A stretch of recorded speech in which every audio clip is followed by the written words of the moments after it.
New York City has implemented what is the most draconian lockdown we have ever seen.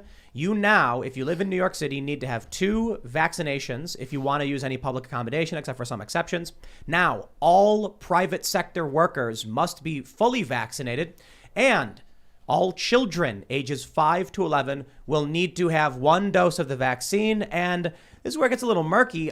Do these 5 to 11-year-olds need to have their IDs on them as well? Because the decree, as was put out by de Blasio, stated not only did you need a vaccination card, you needed an ID. So what? Are parents going to get their kids ID'd, or how is this going to work? This is the most extreme mandate we have seen in the country, and it certainly won't be the worst we've seen yet. Or I should say only yet, because it will likely get worse. Over in Europe, in Germany, Austria, they are implementing outright lockdowns for those who are unvaccinated, and it's resulted in rioting, which has been going on for the past several weeks and likely will continue. And I think, I don't know what will happen in New York City, because the deeply blue place where everybody just seems to be on board with getting, 3 or 4 vaccines or whatever. But I think if this spreads beyond New York City into other areas, you might actually see these protests. But it is very strange. In Florida, they don't have these rules. So, people are mostly just living free, and people are flocking to Florida and places like Texas. So we'll read into all of that. We'll see what's going on. We've got Devin Nunes. He's retiring because of Donald Trump's new media venture, which apparently is doing a distribution deal with Rumble. So this is big, big news in the big tech alternative media ecosystem. Maybe some good news, maybe some bad news. And then we got a bunch of news about Jussie Smollett. He testified today, Jussie Smollett, for those that don't know the Dave Chappelle joke, and Alec Baldwin. So we're going to get into all of this stuff and break it down for y'all. Joining us today, back again, Mr. Daniel Turner. Always great to be here. Thank you very much. Daniel Turner, Power of the Future, Daniel Turner, PTF. It's great to be here. Thanks for coming back for like the 50th time. Yes. Awesome. We always love having you around. Thank you. And I'm here. Yay. There he goes yelling again. And I'm wearing one of my favorite T-shirts that I absolutely love to wear. It was really fun wearing this T-shirt in Austin, since there's a lot of communists and conservatives there. I remember meeting a young, I think he was a communist, because when he first saw my shirt and he saw the picture of Karl Marx, he was excited and giddy and talking. And then midway, he read the headline of what it says here. And it says a quote from a homeless man, which says, and I read to you carefully, "Gibbs me that's," and then his demeanor changed, and he got all weird. And then he was like, "Oh, okay," and then he didn't want to help me around the store. Conservative kind of like jeered at me, like, "Ugh," and then he like finally read the shirt, and he was like, "I love this shirt. It's freaking awesome." And if you want this shirt, you could get it officially on thebestpoliticalshirts.com and support me and my efforts that way. And Ian, I have to say, you look like you got jumped by some Teletubbies recently. Are you okay? I feel like a snow cone. Dude. I love it. Tim actually found these at the store and just felt compelled to dress me up. Oh, yeah. Dude, I love this outfit, man. It's super warm. I don't know if it's a fleece or something. It's like, what is it like? It looks like sherbet. Yeah, that's what I'm talking about. Sherbet. Like, when you get that scoop, The beanie's got a mushroom on it. And he's wearing an orange beanie with a mushroom. I was like, look at this beanie. It's got mushrooms on it. Yeah, you can't. It's got a mushroom. I like it. I dig it. I'm jealous. It's so warm, dude. Nice. It's the warmest. Good. I want to see the hood up eventually. Oh, yeah, there's a hood on it, too. You look like a scoop of ice cream. Yeah, look at this. I love it. Oh, Sherbet, though. Oh my gosh. Oh my Sherbet. gosh, you're so Super cute. sherbet. Look at that. Awesome. I love it. Here we go. Yes. That is a Do the show that way. Get learned. I freaking love it. Big brain. Awesome. Okay, well, I look really boring compared to Ian. I'm just wearing my black sparkly sweater. I really like these colors. I'm also here in the corner pushing buttons. Very excited for another Monday night with you guys. Yeah, we're going to talk about the news before we get started. Head over to timcast.com. We're going to have a members-only segment coming up for members only around 11 or so p.m. As a member, you're supporting all our fierce and independent journalism. We got we just hired another reporter to do more news, and we launched a new show on pop culture. A little rough around the edges, but we're getting it going, talking about movies, TV shows, and we're trying to build culture and get those ideas out there. So your support as a member helps us expand and do more than just this one show. So it's greatly appreciated. But don't forget to smash that like button, subscribe to this channel, and also go to the store. Actually, in the chat, you can see there's a pinned shirt, the Step on Snack shirt, or go to timcast.com, click the store, and get your Step on Snack and Find Out t-shirt. Look at that cute little guy. He's Love angry, him. and he says, "Don't you step on me." And then, of course, we have our Visit Howard Springs, totally voluntary relocation camp, and Australia poster and t-shirt if you want to get those. That also helps support our work. But let's jump in to that first big story. Ladies and gentlemen, the most draconian lockdown we have seen yet. From NBC New York, NYC expands vaccine mandate to whole private sector, ups dose proof to 2, and adds kids 5 to 11. Mayor Bill de Blasio announced the expansion Monday amid yet another COVID surge, driving case rates up across the 5 boroughs. All private sector workers in New York will be subject to the mayor's vaccine mandate starting December 27th, affecting 184,000 businesses. While vaccine proof for indoor dining, fitness, and entertainment will be required for children ages 5 to 11, according to a toughened vaccine mandate announced by Bill de Blasio on Monday. The current rule will also expand the required to 2 doses instead of proof of only 1. As for people aged 12 and older as they are concerned, the mayor said that excludes people who are vaccinated with Johnson & Johnson's single-dose shot, which is interesting. Kids aged 5 to 11 only need to show proof of 1 dose when the requirement for them kicks in on December 14th, considering they only first became eligible for the initial dose early in November and must wait at least 21 days. De Blasio hinted late last week the changes to these policies, blah, blah, blah. And I wonder if they're going to make the kids present their identification. Now, what this mandate means is that I believe the number is 30.9% of New York State residents will not be able to use these public accommodations in New York City. I don't know what the full vax rate is for the city, but that's the state. And nationwide, this means 40.1% of American citizens will not be able to go to New York City as tourists and use any of these public accommodations. So this is outright setting up restrictions, controls, may as well put up borders and checkpoints around the city, because they're basically saying a certain segment of the country will not be welcome in this place. And you know what? The people who are not vaccinated, most likely, we know this, actually, most of them are from the black community. And then I would imagine many of the others are more likely to be moderate or conservative.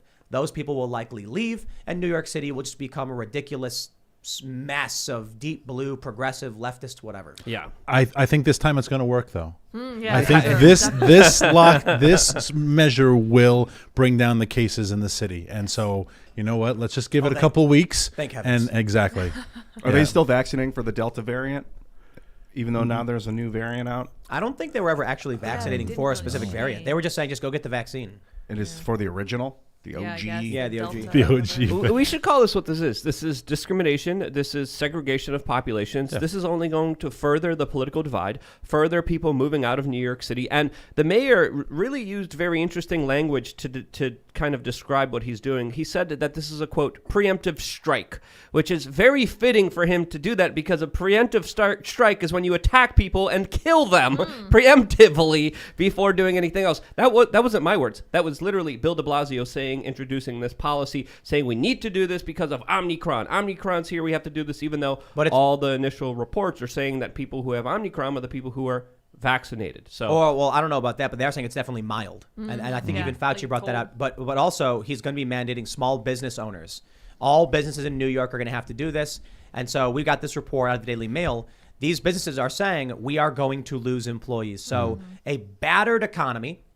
People are already struggling, and Bill de Blasio, look, I said it before, I'll say it again. I believe he intentionally is trying to destroy the city. And people say, that's a bold claim, Tim. Why would he do that? Because in the past, Bill de Blasio said, we are going to buy up these buildings for pennies on the dollar and convert them to public housing. Yep. So there you go. There's his motive. There's his intent. When you got a guy who's like, my intention is to buy cheap property that's big and we can turn into public housing, and then all of a sudden he starts implementing policy after policy by decree that destroys property value. I'm like, what is this, RoboCop? RoboCop. What other movies we have the big bad guy being like, I'll destroy property values and buy it up? Wasn't that the Lego movie also? Yeah, wasn't that sounds right. Classic. Yeah, Mr. Boss or whatever his name was. Oh, is that what he was doing? My question here, and it's at the 30,000 foot level. At what point does an elected Democrat say, I don't have the authority to do that? Right? Like what he's doing in New York. Biden said last week, or maybe over the weekend, I am going to mandate that the health insurance companies pay for this new test.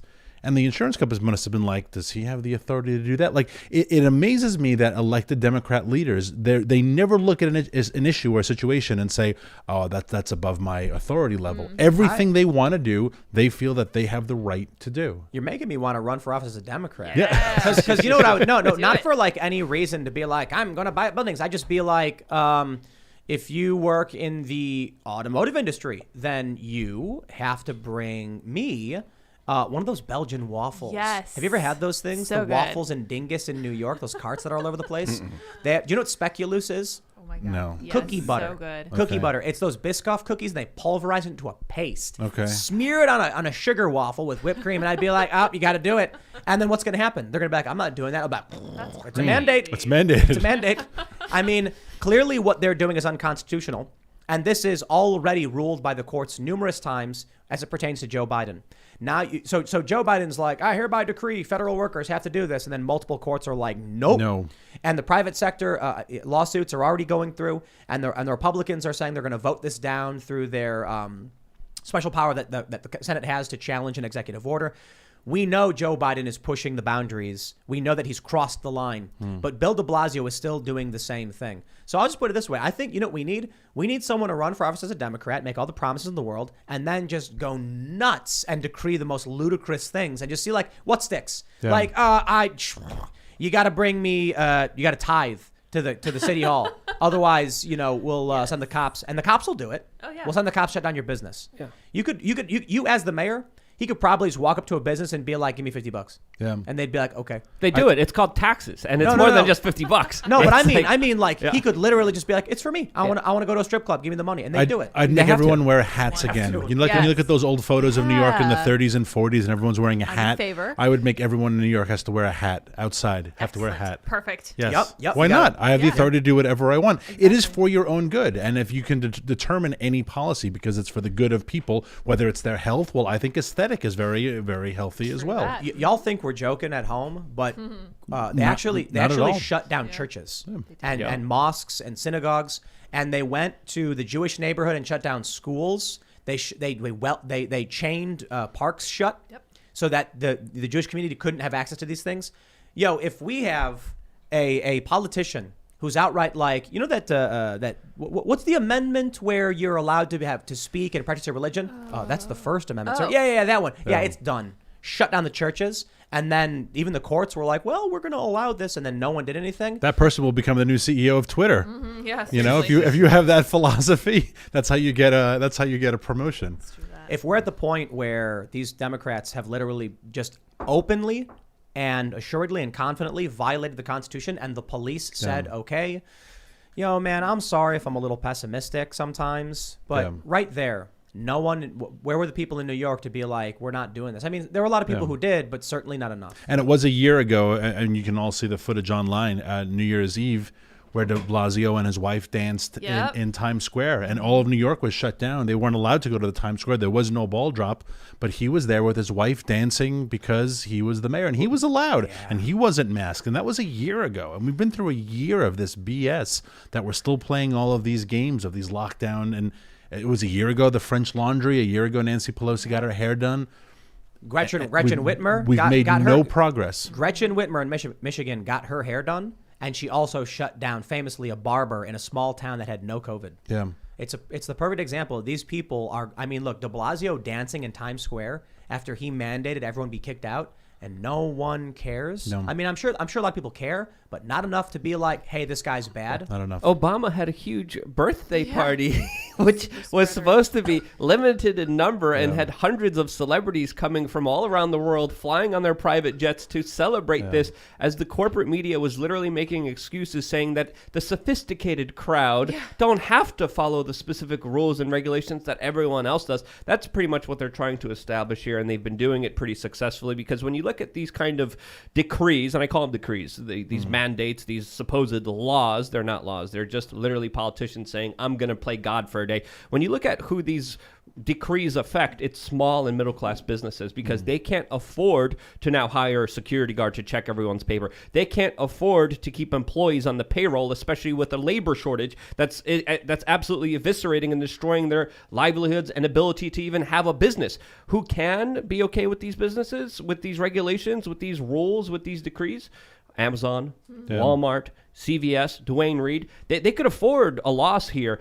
as everyone else gets eviscerated. So this is not only perpetuating the larger transfer of wealth in recorded human history, this is also accelerating the political segregation that's forcing a lot of people in New York City. I used to live in New York City before COVID, to move out and say, you know what, I'm going to vote with my dollar. I'm going to vote with my feet. I'm going to go to New Hampshire. I'm going to go to West Virginia. I'm going to go to Florida. I'm going to go somewhere where I'm respected, where I have freedom, where I have liberty, where I have sovereignty, where I am a human being and I could actually live my life without a jackboot thug officer looking over my shoulder, demanding my paperwork, identification with every little thing I do. What's happening in Europe right now, people are having dinners, police officers coming over them saying, give me your paperwork right now, or we're going to punish you, or we're going to steal more money from you, or we're going to beat the crap out of you, or we're going to put you in jail, is absolutely insane. Well, and it's a violation of human rights. I would argue it's actually a bit worse in New York City, because the people who are enforcing this are the citizens. You know, you looked at Germany. You guys see that video of the Germans doing the military march, and they all carrying the torches? The torches, yeah. At the same time this story comes out where Germany is marching with torches, there's a story out of Germany where it's like far-right marches with torches and are condemned for using them. It's like, sure, okay, whatever. But in New York, you look at Germany and you look to Austria, and you know who the Nazis are. You see the video out of Austria where the cops walk up to a random guy in the mall and they're like, give us your papers, and he pulls out his papers. But in New York, it's the people themselves. And this is this is a very clever thing done by the Democratic establishment and the people in New York, that they're like, we're having this, and our enforcers will be you snitching on your neighbor. So when you walk into the restaurant, it's the people who work there who say, no, you have to do this, otherwise we'll get in trouble. Yeah. So it's not the police. I mean, there are many police, but it's regular people. And so when I was talking about this many times, I'm like, they're the Nazis. The small business owners. These people who are willing to sell out all of their values and fall in line for draconian, unconstitutional edict from an executive, that's the problem. It's the banality of evil. Them just being like, it's mundane, it's normal. I must ask a 5-year-old for his ID. Otherwise, he can't come in. This hungry man, I'm sorry, you don't get access to public accommodations because of your medical condition or otherwise. Have a nice day. Yeah. You know what's fascinating is where New York is protecting the integrity of their healthcare system by mandating these requirements and the identification that you are compliant with the requirement. But when it comes to the integrity of their elections, if you proposed an ID system, they would... Oh, it's laughable. Absolutely. A 5-year-old has to have his ID now. What 5-year-old has an ID? Exactly. What 5-year-old has a driver's license? Yeah. What ID do you have for a 5-year-old? Exactly. And quite frankly, if I had a 5-year-old and they were like, we want to take his picture for an ID, I'd be like, listen, creepy Jeffrey Epstein person, I don't know who you are taking a photo of my 5-year-old, but he doesn't need a 5-year-old look, an ID. You get... They'll probably say, no, that's crazy. You don't need an ID for this, just your Vax card. Well, the Vax card is effectively a form of identification. But they've always said that. But no. Every place in New York City that does these, and they're becoming more rarer by the day, you need to show your identification with your Vax card so that people could validate that it's your Vax card. How else can you validate that it's someone's Vax card if you don't have a proper form of identification? And you've mentioned small businesses in New York, and I'm born and raised in New York City, and my whole family is basically still in New York City. And you talk about living there. Like, you go to a deli or a pizzeria, the guy who owns it, makes the pizza, does the cash register. If you have to add on top of his responsibilities, can I see your Vax card before what do you want? A slice and a Coke, $2.25. Let's go. Next. So now on top of this, I have to also check your status. Like, I don't have time to do that. I'm trying to run a business. You bring up, I just want to get something to eat. Let's talk about this next story, where a woman was effectively starved by the Canadian government. Woman goes 40 hours without eating in Trudeau quarantine facility. That's intense. So I recently did a fast over a day during the holidays, because actually the day before we were going to have our Thanksgiving dinner, I'm like, I am not eating today. And then tomorrow I am going to have Thanksgiving. And fasting's not easy. I wouldn't say it's like the hardest thing in the world, but 40 hours, basically 2 days, because, she's going to sleep. She's probably going to get some food before bed, hopefully. Woman goes 48 hours without eating. A woman with an extreme celiac eating disease has told media she did not eat any food for 40 hours in Trudeau's quarantine facility. Let me tell you, what a quarantine facility is? It's an internment camp. And it's the definitions get murky, but James Lindsay had an excellent tweet from the Holocaust Museum explaining what a concentration camp is. It is a facility that detains people without due process. Interesting. They said what separates from concentration camps from normal prisons is that there is no due process and you are taken without any chance to defend yourself, go to trial, or anything like that. So it is different if you fly in somewhere and you know by going here, you will be subject to this. What's going on in Australia is very different. They're going to people's homes and taking them without due process. Now, they say this woman from Edmonton, Alberta, she had to stay in quarantine hotel in Toronto after flying back from Ethiopia. The woman did not eat as the facility did not provide her with gluten-free food. Celiacs can become seriously unwell if they break their strict diet. The woman and her husband had to quarantine until they received a negative test result, as they had been to South Africa recently. This is despite the fact that her husband had 3 doses and she had 2. They were quarantined at the Hilton Hotel. The woman said she had to be careful with the food she eats. So I've known people with celiacs who get like sick to the point of hospitalization if they eat gluten. So like it's like an allergy. I don't know if allergy and celiac are not the same thing, are they? No, I don't think so. Celiac is an autoimmune disease, which a lot of my family has because for some odd reason it's very common in Irish women. Huh. Yeah. Really? Oh, I'm lucky. Yep. Jeez. So I have a lot of female cousins who have celiac, and So so it's not an allergy; it's an autoimmune disease. I think my friend had an allergy, and they were like legit can't eat it, get sick, swelling, potential anaphylaxis, and stuff like that. And you take it seriously. So if you're being forced into quarantine, but they're not providing proper accommodation, this is just. I'll put it this way: there's a big difference, like I said, if you choose to fly into a place where you know they're doing this. That being said, I still think it's a violation of human rights to bar people from traveling with this coercive method. Yeah. Basically, what they're saying is like when they initially launched this, I think Australia and Canada were like it's $2,000. If you fly in, you've got to pay for the quarantine. Yeah. And so that's basically saying, sorry, people, only if you're rich. So I think we're at a point where it feels to me like everything they're doing is a coercive measure to just push people down. They don't give you the right food. There's videos of people and they take photos of their food. And one guy was like, here's what I was given. It's 1 slice of bologna on 2 pieces of white bread in a quarantine. And now you have in Australia, they're upping it to taking you from your home randomly without you traveling. Yeah, well, it's incremental. First, it's just going to be 2 weeks to slow the spread. Then it's just wear the mask. Just take this vaccine. Just take a second vaccine, a third vaccine, a fourth vaccine. Oh, you want to travel somewhere? You can only do it if you're rich, if you're established. And this isn't the first horror story from one of these quarantine facilities, quote, quarantine facilities. There was multiple stories of women getting assaulted. There's multiple stories of security guards literally going into the rooms, which they have to keep open for security guards having their way with people. Again, family-friendly show, so we're not going to go too into the details here, but absolutely disgusting things have happened, all in the name of government looking out for your safety and security, and they're not doing any of those.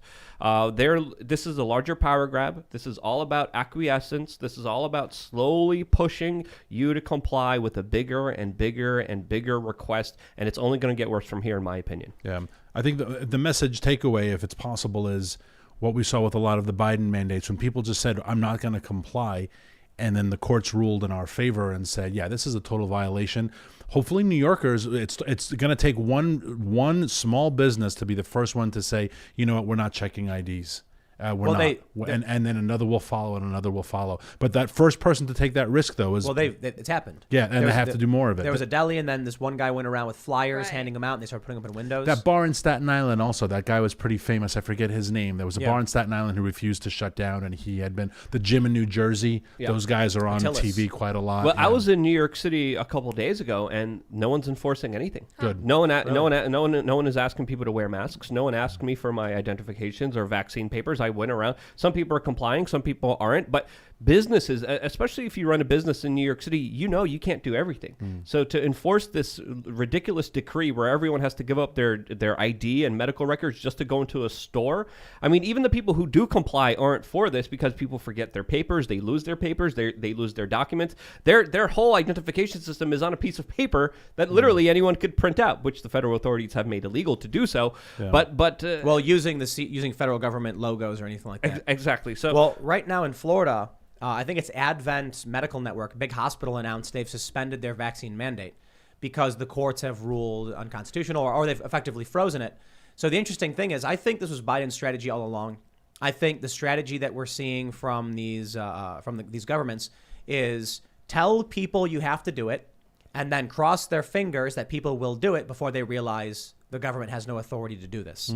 So Biden's like, we're going to mandate this, it's done. And it's like, that was a press conference. There's no decree. There's no executive order. But then businesses come out and they just say, well, Biden said we have to, so everyone go do it by this date or else. A bunch of people then say, okay. Then they come back and say, oh, you know what? They just said we don't have to do it, so you don't have to do it. If that were me, if I worked for a company, I'd file a lawsuit against the company. Yeah. And I'd be like, hold on. Joe Biden never issued the decree. Joe Biden never formalized the executive order. OSHA eventually put out the rule and it was suspended. But before then, a lot of companies like airlines were like, well, Joe Biden said federal workers and contractors have to have it. I would then say the company lied, use it as an excuse, decreed we get an irreversible medical procedure. I can never take that back. I'm suing. And it's not just New York City that I experienced a lot of people just not complying, not going along with this nonsense. It's also being reported in Ottawa that by and large their vaccine mandate has failed because of the labor shortages and businesses not being able to be open because of these strict rules and regulations that they have on people. And another aspect of these mandates that we have to understand here, they're cruel and unusual because also of the larger question of liability. So if I get hurt and I get forced to take this vaccine, who's liable? I am. I'm paying the medical bills. The person who forced you to do this, the government that forced you to do this, the pharma that created this product, they're not liable for anything that happens to you if you are hurt or injured during the process of this, vaccine. So that's another aspect of it that people need to understand. And a lot of people are asking the very basic question, you really want me to take this? Why don't you take some liability on yourself? So there's stories of people coming forward and saying, look, I'll print a liability form. You just guarantee liability for yourself if you're forcing me to do this. And many businesses are like, okay, you don't have to take this vaccine. I told people, if you work for a company that says we're doing a vax mandate, show up the next day and be like, I think it's wonderful you're doing this. Absolutely. Now, this is a liability waiver saying that you as an employer are requiring this for me and you assume all risks associated with the medical procedure. See what they say. And if they say no, I'd be like, that's really interesting. Why? You don't think it's safe? And then if they say, well, why do you want us to sign this? I'd be like, well, because you're requiring it. Like, if I told you I required you to drive a car and then you crashed the car, who's responsible for it? Like the business, like if I was driving a pizza truck for a company and then and someone hits me, that's injury on the workplace, right? So they gotta deal with it.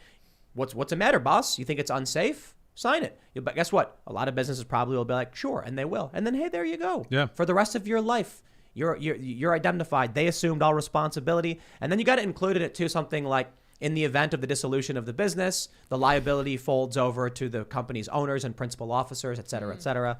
And then see how fast they say, I can't sign that. And be like, oh, you wanted me to assume the liability for this medical procedure? That's a weird thing to ask for. Maybe you've got some great lawyer who's listening to the podcast right now who can make those readily available online. They are available online, and people have been printing them, and they've been being shared. And I've been hearing multiple stories of people printing this out and saying, you want me to get this? Name here. I will, but you take liability and you take responsibility for forcing this medical procedure on me that might cause me some problems. And then here's what else you do. If they say no to that, you have a backup and say, oh, okay. Well, the next one says that you are refusing to assume the liabilities for requirement of the vaccine, and thus will not be punishing me because you decided you didn't want to sign this form. So, I mean, you could do clever things. You could say, like, the liability waiver is actually like a request form. Like, this is the document saying that you are hereby requesting I get the vaccine for continued employment. And then, it also includes assumption of liability and all the standard legal stuff for your request. And then if they say, whoa, I don't want to sign that, you can be like, well, if you refuse to sign the document saying you require me to get the vaccine, sign this one saying you are hereby exempting me from the vaccine. They got to sign one of them. Yeah. They'll be like, oh, no, I won't sign either. You just got to do it. Like, oh, then sign the one that says I got to do it. Prove it. Yeah, or just respecting people's exemptions. There's people who literally can't take the vaccine because of allergies, because of previous medical conditions, because of religious beliefs. You have to respect people's individuals' beliefs and their own individual medical history. We get it, but we're so far beyond that at this point. We are. Like, how long has it been since? It's been months. I had a Fox News van pulls up, and they're like, hop on, Tim. And I was like, they just decreed the mandate for the first time in New York, and there's no medical exemptions. And I look back at that interview, which like apparently got picked up, and I was like, that was a stupid argument. I was like, how dare they mandate this with no medical exemptions? And now I'm just like, how dare they mandate this? Period, regardless. But I feel like it's just I don't know what else to say other than, hey, this keeps happening. It's going to keep happening, and it's going to be escalated. They're going to turn up the heat. So I don't know what else to tell you other than get out of cities, because people in New York keep voting for the same thing. And so long as you got people living in the Matrix and you don't want to live there, well, you got to choose take the blue or red pill. I would say New York City is copying Europe's homework. Europe is copying Australia's homework. And that's the plan that they literally have envisioned for everyone in particular stages. They just call it different names. But essentially, when you see the larger implication of this social credit score police state that they're putting on to everyone, it's happening in different layers and different stages. New York City is going where Europe is, and in Europe it's going to such an insane level where Italy just joined Austria and Germany with their new lockdowns against the unvaccinated people, and they just implemented their super green pass. But Austria is literally putting forward a decree that by February 15th, people have to be vaccinated or face penalties from the state, which may include fines or jail time for not taking a vaccine. Which means if you're at home, you don't even go outside, you're on lockdown because of the government, you still will be punished for sitting at home in isolation by yourself. The government is making legalese language exempt from the Nuremberg Code to literally force their way into your life, even if you don't participate in society. The Nuremberg Code thing is hyperbole. It's people who don't understand what it says. A bunch like even the Post Millennial put out an article saying that European Union chiefs wants to do with the Nuremberg Code. She never said that. She didn't say that, but they're implying it because she said that we should maybe have a vaccine mandate. She didn't even say we should. She didn't say we're gonna do this. She said maybe there's something European countries should do. And then someone took that and said, well, that would violate the Nuremberg Code because the Nuremberg Code says to participate in an experiment requires consent. And so I'm like, okay, y'all are playing semantic manipulation. Break this down properly, because here's what's going to happen. You're going to get someone who's going to see that story from the Post Millennial, and I like them. We're fans of Libby Emmons. But they're going to be at a family gathering or whatever, and they're going to say, the chief European Union lady said she wants to get rid of the Nuremberg Code now. And then they're going to pull up on Google and be like, she literally never said anything of the sort. She said she wanted to start a conversation about mandating vaccines throughout all of the European Union. That was the conversation. Which then if you start from there and talk about to what degree the vaccine is experimental. So, the argument is that because there's no long-term testing and because they don't have the insert says, like, we don't know the risks to pregnant women, people are arguing, well, that means it is experimental. And it's like, sure, there's a big difference between saying we're going to force someone to drink vodka and watch Ratatouille, because that's like some of the experiments they do at these universities. That's actually one of them, the ones I did. They gave me vodka and then I think I watched Ratatouille. That's a great movie. And they wanted to see I did an aptitude, like a general, quiz at the end of it. But that's experimentation. The Nuremberg Code specifically is like, if we're going to bring you to a lab and do studies on you, you have to consent to it. Yeah. To say that someone is getting an emergency vaccine and that's violating the Nuremberg Code is like, well, you could get your lawyers in there and make that argument. But all I'm saying is call it whatever you want. Make sure your language is precise. Otherwise, you're going to lose the argument. They're not getting it. They're being coerced into getting it and manipulated into getting it by government taking away their access to society. I get that. Yeah. I'm just saying, people are talking about the Nuremberg Code without actually looking into the source material, and you will lose arguments. You will not convince anybody by being hyperbolic in that degree. But can we just back up and recognize the fact that, like, Italy and Germany are making an alliance? Does that not raise and anyone's Austria? And what did exactly? And what did the Quillette people say? They were like, Tim Pool is raising the specter of the Holocaust. Not only that, but German soldiers are literally marching around with tiki torches, honoring their leader Angela Merkel, as 150 major German corporations just announced that they're going to conduct the largest vaccination promotion effort ever, literally regurgitating the government's talking points, trying to impose their will on the people of Germany. So there's a lot of historical parallels. Let's pull this up. We got this story from thelocal.de. This is a German news source. Explained. Why is German Twitter up in arms over a torchlight military parade? It's not so much that a bunch of German, military men of some degree are marching through the night with torches. It's that Germany is also implementing lockdowns for the unvaccinated.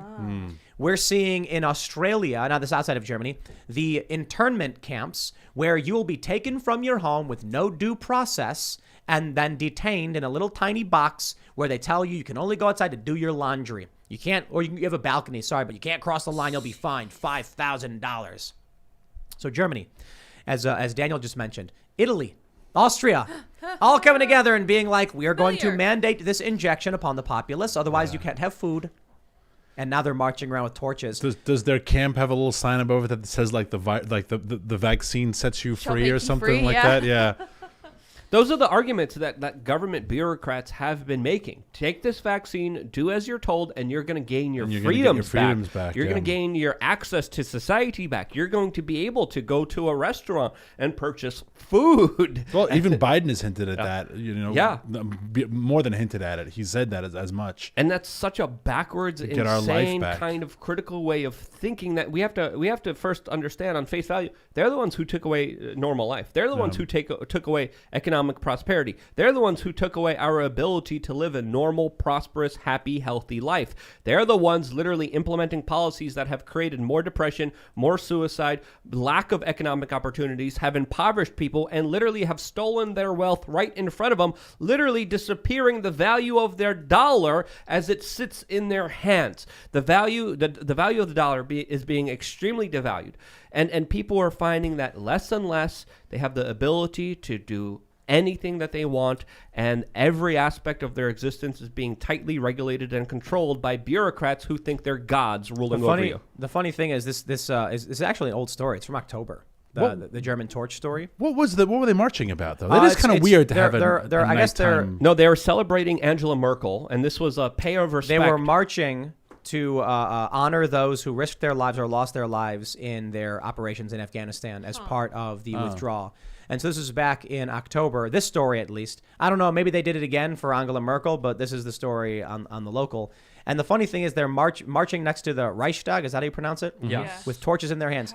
So the funny thing is, when they announced that they were going to be locking down anybody who didn't get the vaccine, a lot of people were like, oh, there's Germany getting back to tradition and getting back to their roots of, mandated medical procedures.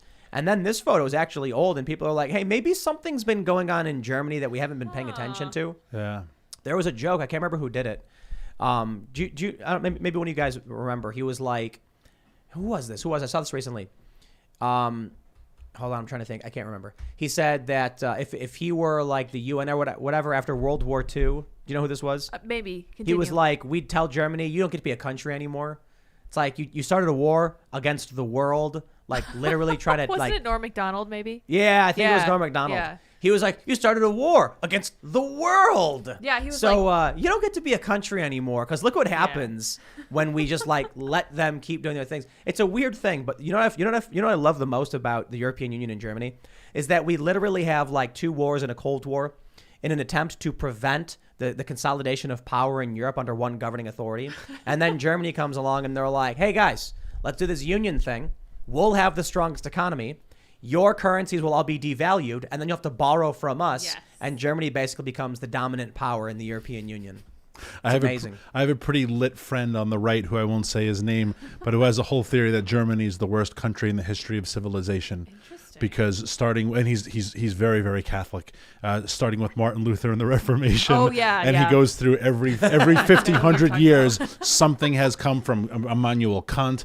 Something comes out of Germany that is destructive to the rest of the Western values, ending with the Green Movement in Germany. He's like, I have evidence that Germany's, no offense to any of your German listeners, Germany is the worst country in the history of the Western civilization. It's a pretty funny theory. Was communism coming out of Germany? Where was Karl Marx from? Wasn't he from Austria? Yeah. Yeah, was it? I thought he was German. The Frankfurt School, was that from Frankfurt? I don't want to be, a little dull. I don't know where they say it's the Frankfurt School. Is the answer that obvious? Frankfurt, Germany. Karl Marx was German. Marx was German. Marx was German. Marx was German. Yes. Yeah. What are these guys doing? Exactly. Now Beethoven was also German. This is the funniest. We do love him very much. This is the funniest thing about like white nationalists and like their views. I'm like, yo, like these bad ideas literally came from Germany, dude. Like you guys were just full of bad ideas. Oh, I think the white nationalists, don't identify with the communists, but I'm like, yo, you guys need to rethink ideology because you have no idea what you're talking about because you just sound really dumb when we look at Germany and like, hey, all of the bad stuff, like the extremist ideologies of that era mostly came from like these places. Yeah, bad weird. stuff. We want freedom. Yeah. You know, the people who came to the Americas were just kind of like, yo, we want to do our thing, even if it means like landing a boat on a barren shore in the woods and just building right there. And like these people would get on these boats and they'd be like, well, 1/5 of the people on these boats are going to die before we even make it there. boy. And then once we do, another half will die before winter comes. Let's hope we Sounds have good enough to me. water. Yeah. You know, don't run out of apples. How long are we going to be on the boat? I don't know. Yeah. 4 months, Yeah. 3 months. Depends upon the wind. Yeah, what they have to bring like limes with them? How did they pull that off? Yeah. Did everyone just have scurvy and they were all like hunched over when they arrived? I can't imagine the folks who did it for back and forth full time, the traders, right? Hence the Dutch East India Company being, I think, still to this day considered the most wealthy company in the history of the world. Yeah. But imagine going across seas and you do it again. You come back, you go back. Holy cow! The amazing thing about it was how many people they killed over making food taste better. Yeah. It's like, dude, sometimes like when I have steak, we just do a little salt on it, I guess. But man, they were ready to like colonize, invade, destroy, burn, pillage, murder, and enslave. Did I say that? All because they were like, food must taste better. Cinnamon, Like, pepper, saffron, black peppercorn, man. That was it. My understanding is that black peppercorn was Yeah. like they would stab you to Conquer get the that, world. to sprinkle it on their food. Yeah. I admit black pepper tastes good, but now everyone's got it on every diner table. Yeah, we are very lucky. We are very privileged, and that privilege and that luck is slowly being taken away from us by a sinister group of really bad billionaire corporatists. But throughout history, when you look at history, they not only tell very interesting tales, but one common thread is always these crazy megalomaniac people trying to rule the entire world, trying to take over the entire world. Whether it was Caesar, Napoleon, Genghis Khan, Alexander the Great, Hillary Clinton, Attila the Hun, Vlad the Impaler, there was always a group of people that wanted the entire world for themselves. And I think it would be naive to think that there isn't another kind of person or group that wants to do that today. And I think a lot of the crazy policies that violate human rights are their way of doing it, of slowly incrementally putting it on us without us noticing that there is someone trying to have control of everything. There's of course competing interests of very powerful individuals who want control of a lot of things. That's just history, like you were mentioning. But I think back to the movie The Patriot, because I love that movie so much. When and you guys have seen it with Mel Gibson. Sure. He's meeting with, I think, Cornwallis, and they're discussing, officer exchange or whatever, and it's like a trick or something. But the Cornwallis is like, we're going to discuss the cessation of the targeting of officers on the field, and he was like, gladly, when your officers stop targeting children. And then apparently that scene, like the British got really mad, like the actual British were like, we've never done that, that didn't happen. But anyway, I digress. The point was, in that film, they make the point that during war, they'd be like, okay, we're all going to go out and march and kill each other, but spare the officers. And Cornwallis was like, could you imagine what battlefields would be like without gentlemen in charge? It would be chaos. This is the same attitude that persists today. The ultra wealthy elites are like, oh, we'll go to war, but don't worry, if you lose, you're fine. We'll take care of you. You're going to exile, whatever. We'll just kill all of your civilians and citizens, and then you, as the wealthy and powerful elite, for the most part, you're spared. Except when it comes to more modern warfare. Now it's like if you defy the established order, like they'll invade your country and they'll just burn everything to the ground. Like Hillary Clinton, we came, we saw, he died. Now it's gotten like just very straightforward war, death, murder, etc. Or they will cancel you. That's also another way. And I think the more we're moving from modern warfare, we're moving into a different form where I think it's psychological. I think people inflicting harm on themselves after being brainwashed and propagandized is an aspect of this that we should be entertaining, because if you look at the kind of biggest increase in cause of death, suicide and deaths of despair are becoming more and more common, and they're growing every single day. So I wouldn't be surprised if that's another layer, another aspect of fourth generational warfare, or some people would say fifth generational warfare. I think we have to entertain all of those aspects, especially because this concept of one person bombing and attacking and conquering another place has failed throughout human history. And I think there's powerful people who are a lot smarter than that, and they have started to implement it in a different way where it's not really that obvious, because if it was, too many people would resist them, just like in recorded human history, they resisted them, and they weren't able to fully successfully take over. Well, let's talk about La Resistance. Yes. We have this story from the Post-Millennial. Trump's new media platform and Rumble have distribution deal. There is a lot of good to discuss here. There's also a decent amount of bad and concern. And the notable thing here is they say Howard Lutnick, the CEO of Rumble's parent company, Cantor Fitzgerald, stated on Monday that they have worked out a distribution deal with Donald Trump's planned Truth social media platforms. I want to say right now, when they say that, the CEO of Rumble's parent company is Cantor Fitzgerald. That means Rumble is now a subsidiary of institutional Wall Street investment firms that are one of 24 investment firms that can do direct dealings with the Federal Reserve. So this does not sound to me like an independent, free, safe place to run your business. It sounds just like they're building the B side to big tech. Yep. However, that being said, you were saying earlier that this Lutnick guy was like a big Trump supporter. Yes, the CEO of Cantor Fitzgerald is. I totally get your point. But there's good news here. That's why I bring it up. There is good news. I mean, we do need alternatives, and I think a plurality of voices is the way to go.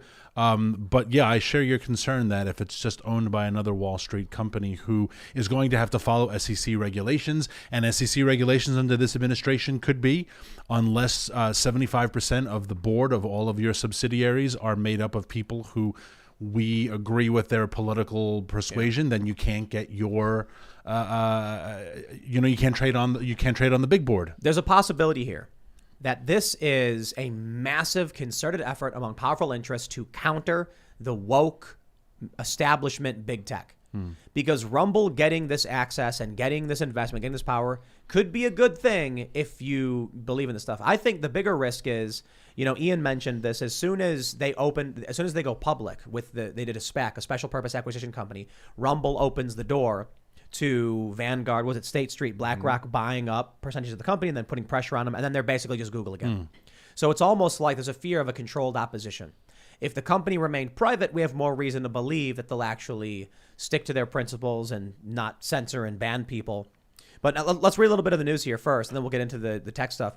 Truth and the 45th president are going to use Rumble's infrastructure, their technology, their cloud distribution capability. So they are going to be a service provider, a tech provider to the president's Truth Social, Lutnick told interviewer John Bachman on his John Bachman Now show. They got Joe Rogan here for some reason.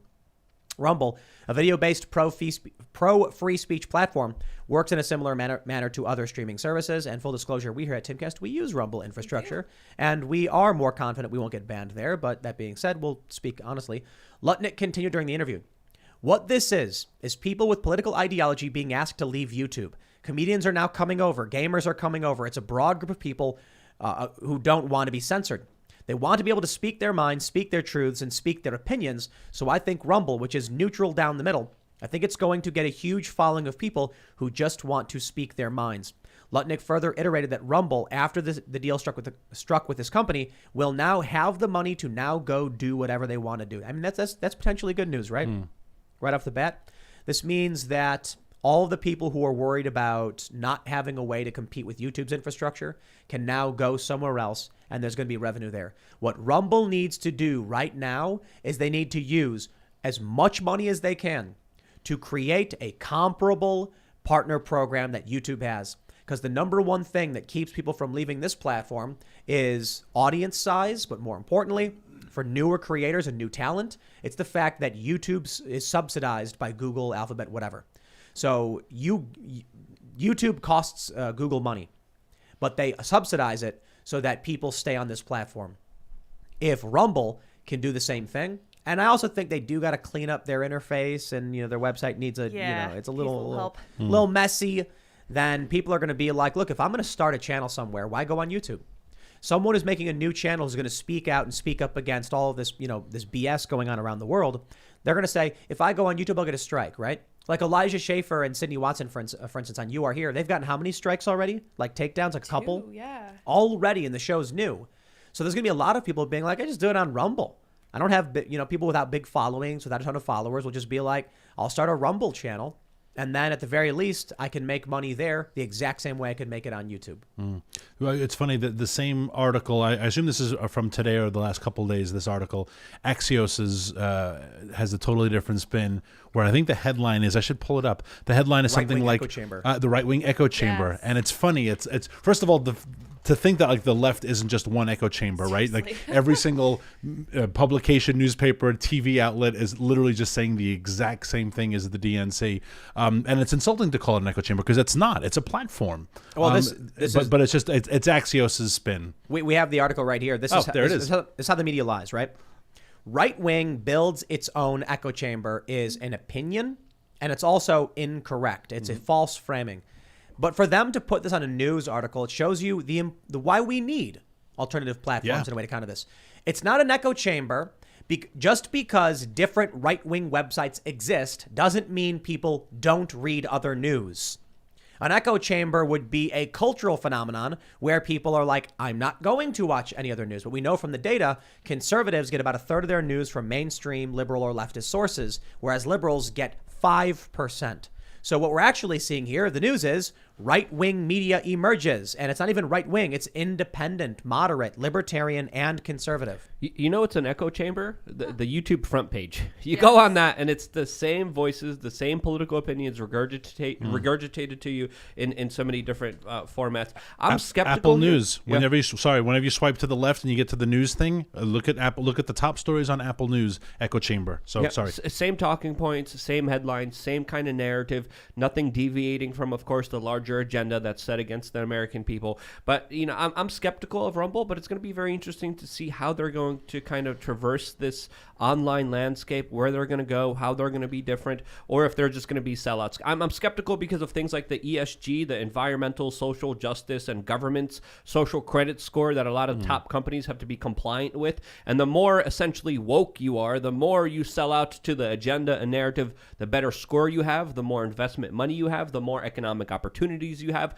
the better evaluations you have. So this is a key indicator of how it's going to be playing out for many large corporations. So to see Rumble in this system, if it's going to be played by it, if it's going to be destroyed by it, I think it's worth starting a conversation about, because it's going to be very interesting to see if this is just going to be another sellout major big tech company that has a bunch of people at the top who want to make a bunch of money, or if it's going to be something that actually challenges the status quo, challenges the current infrastructure that people have to fight with, that destroys free speech and the First Amendment.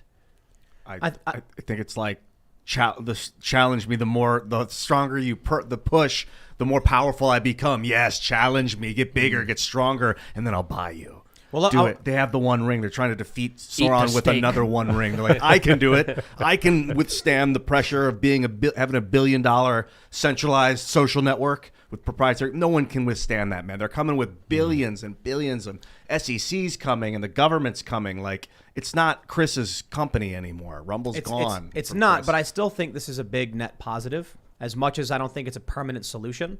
They mentioned at Post Millennial that Trump's anti-big tech social media startup raised $1 billion from investors over the weekend to fund the digital venture.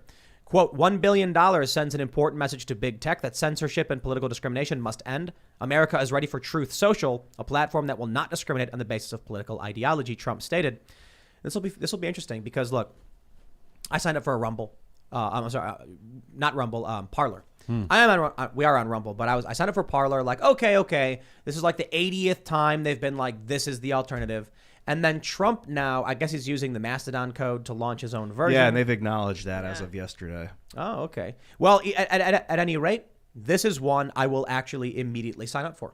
I'll be like, okay, I'll use this because it's Donald Trump. There's power behind it, and there's going to be a big push from everybody who wants to follow Donald Trump to be on that platform that makes it viable.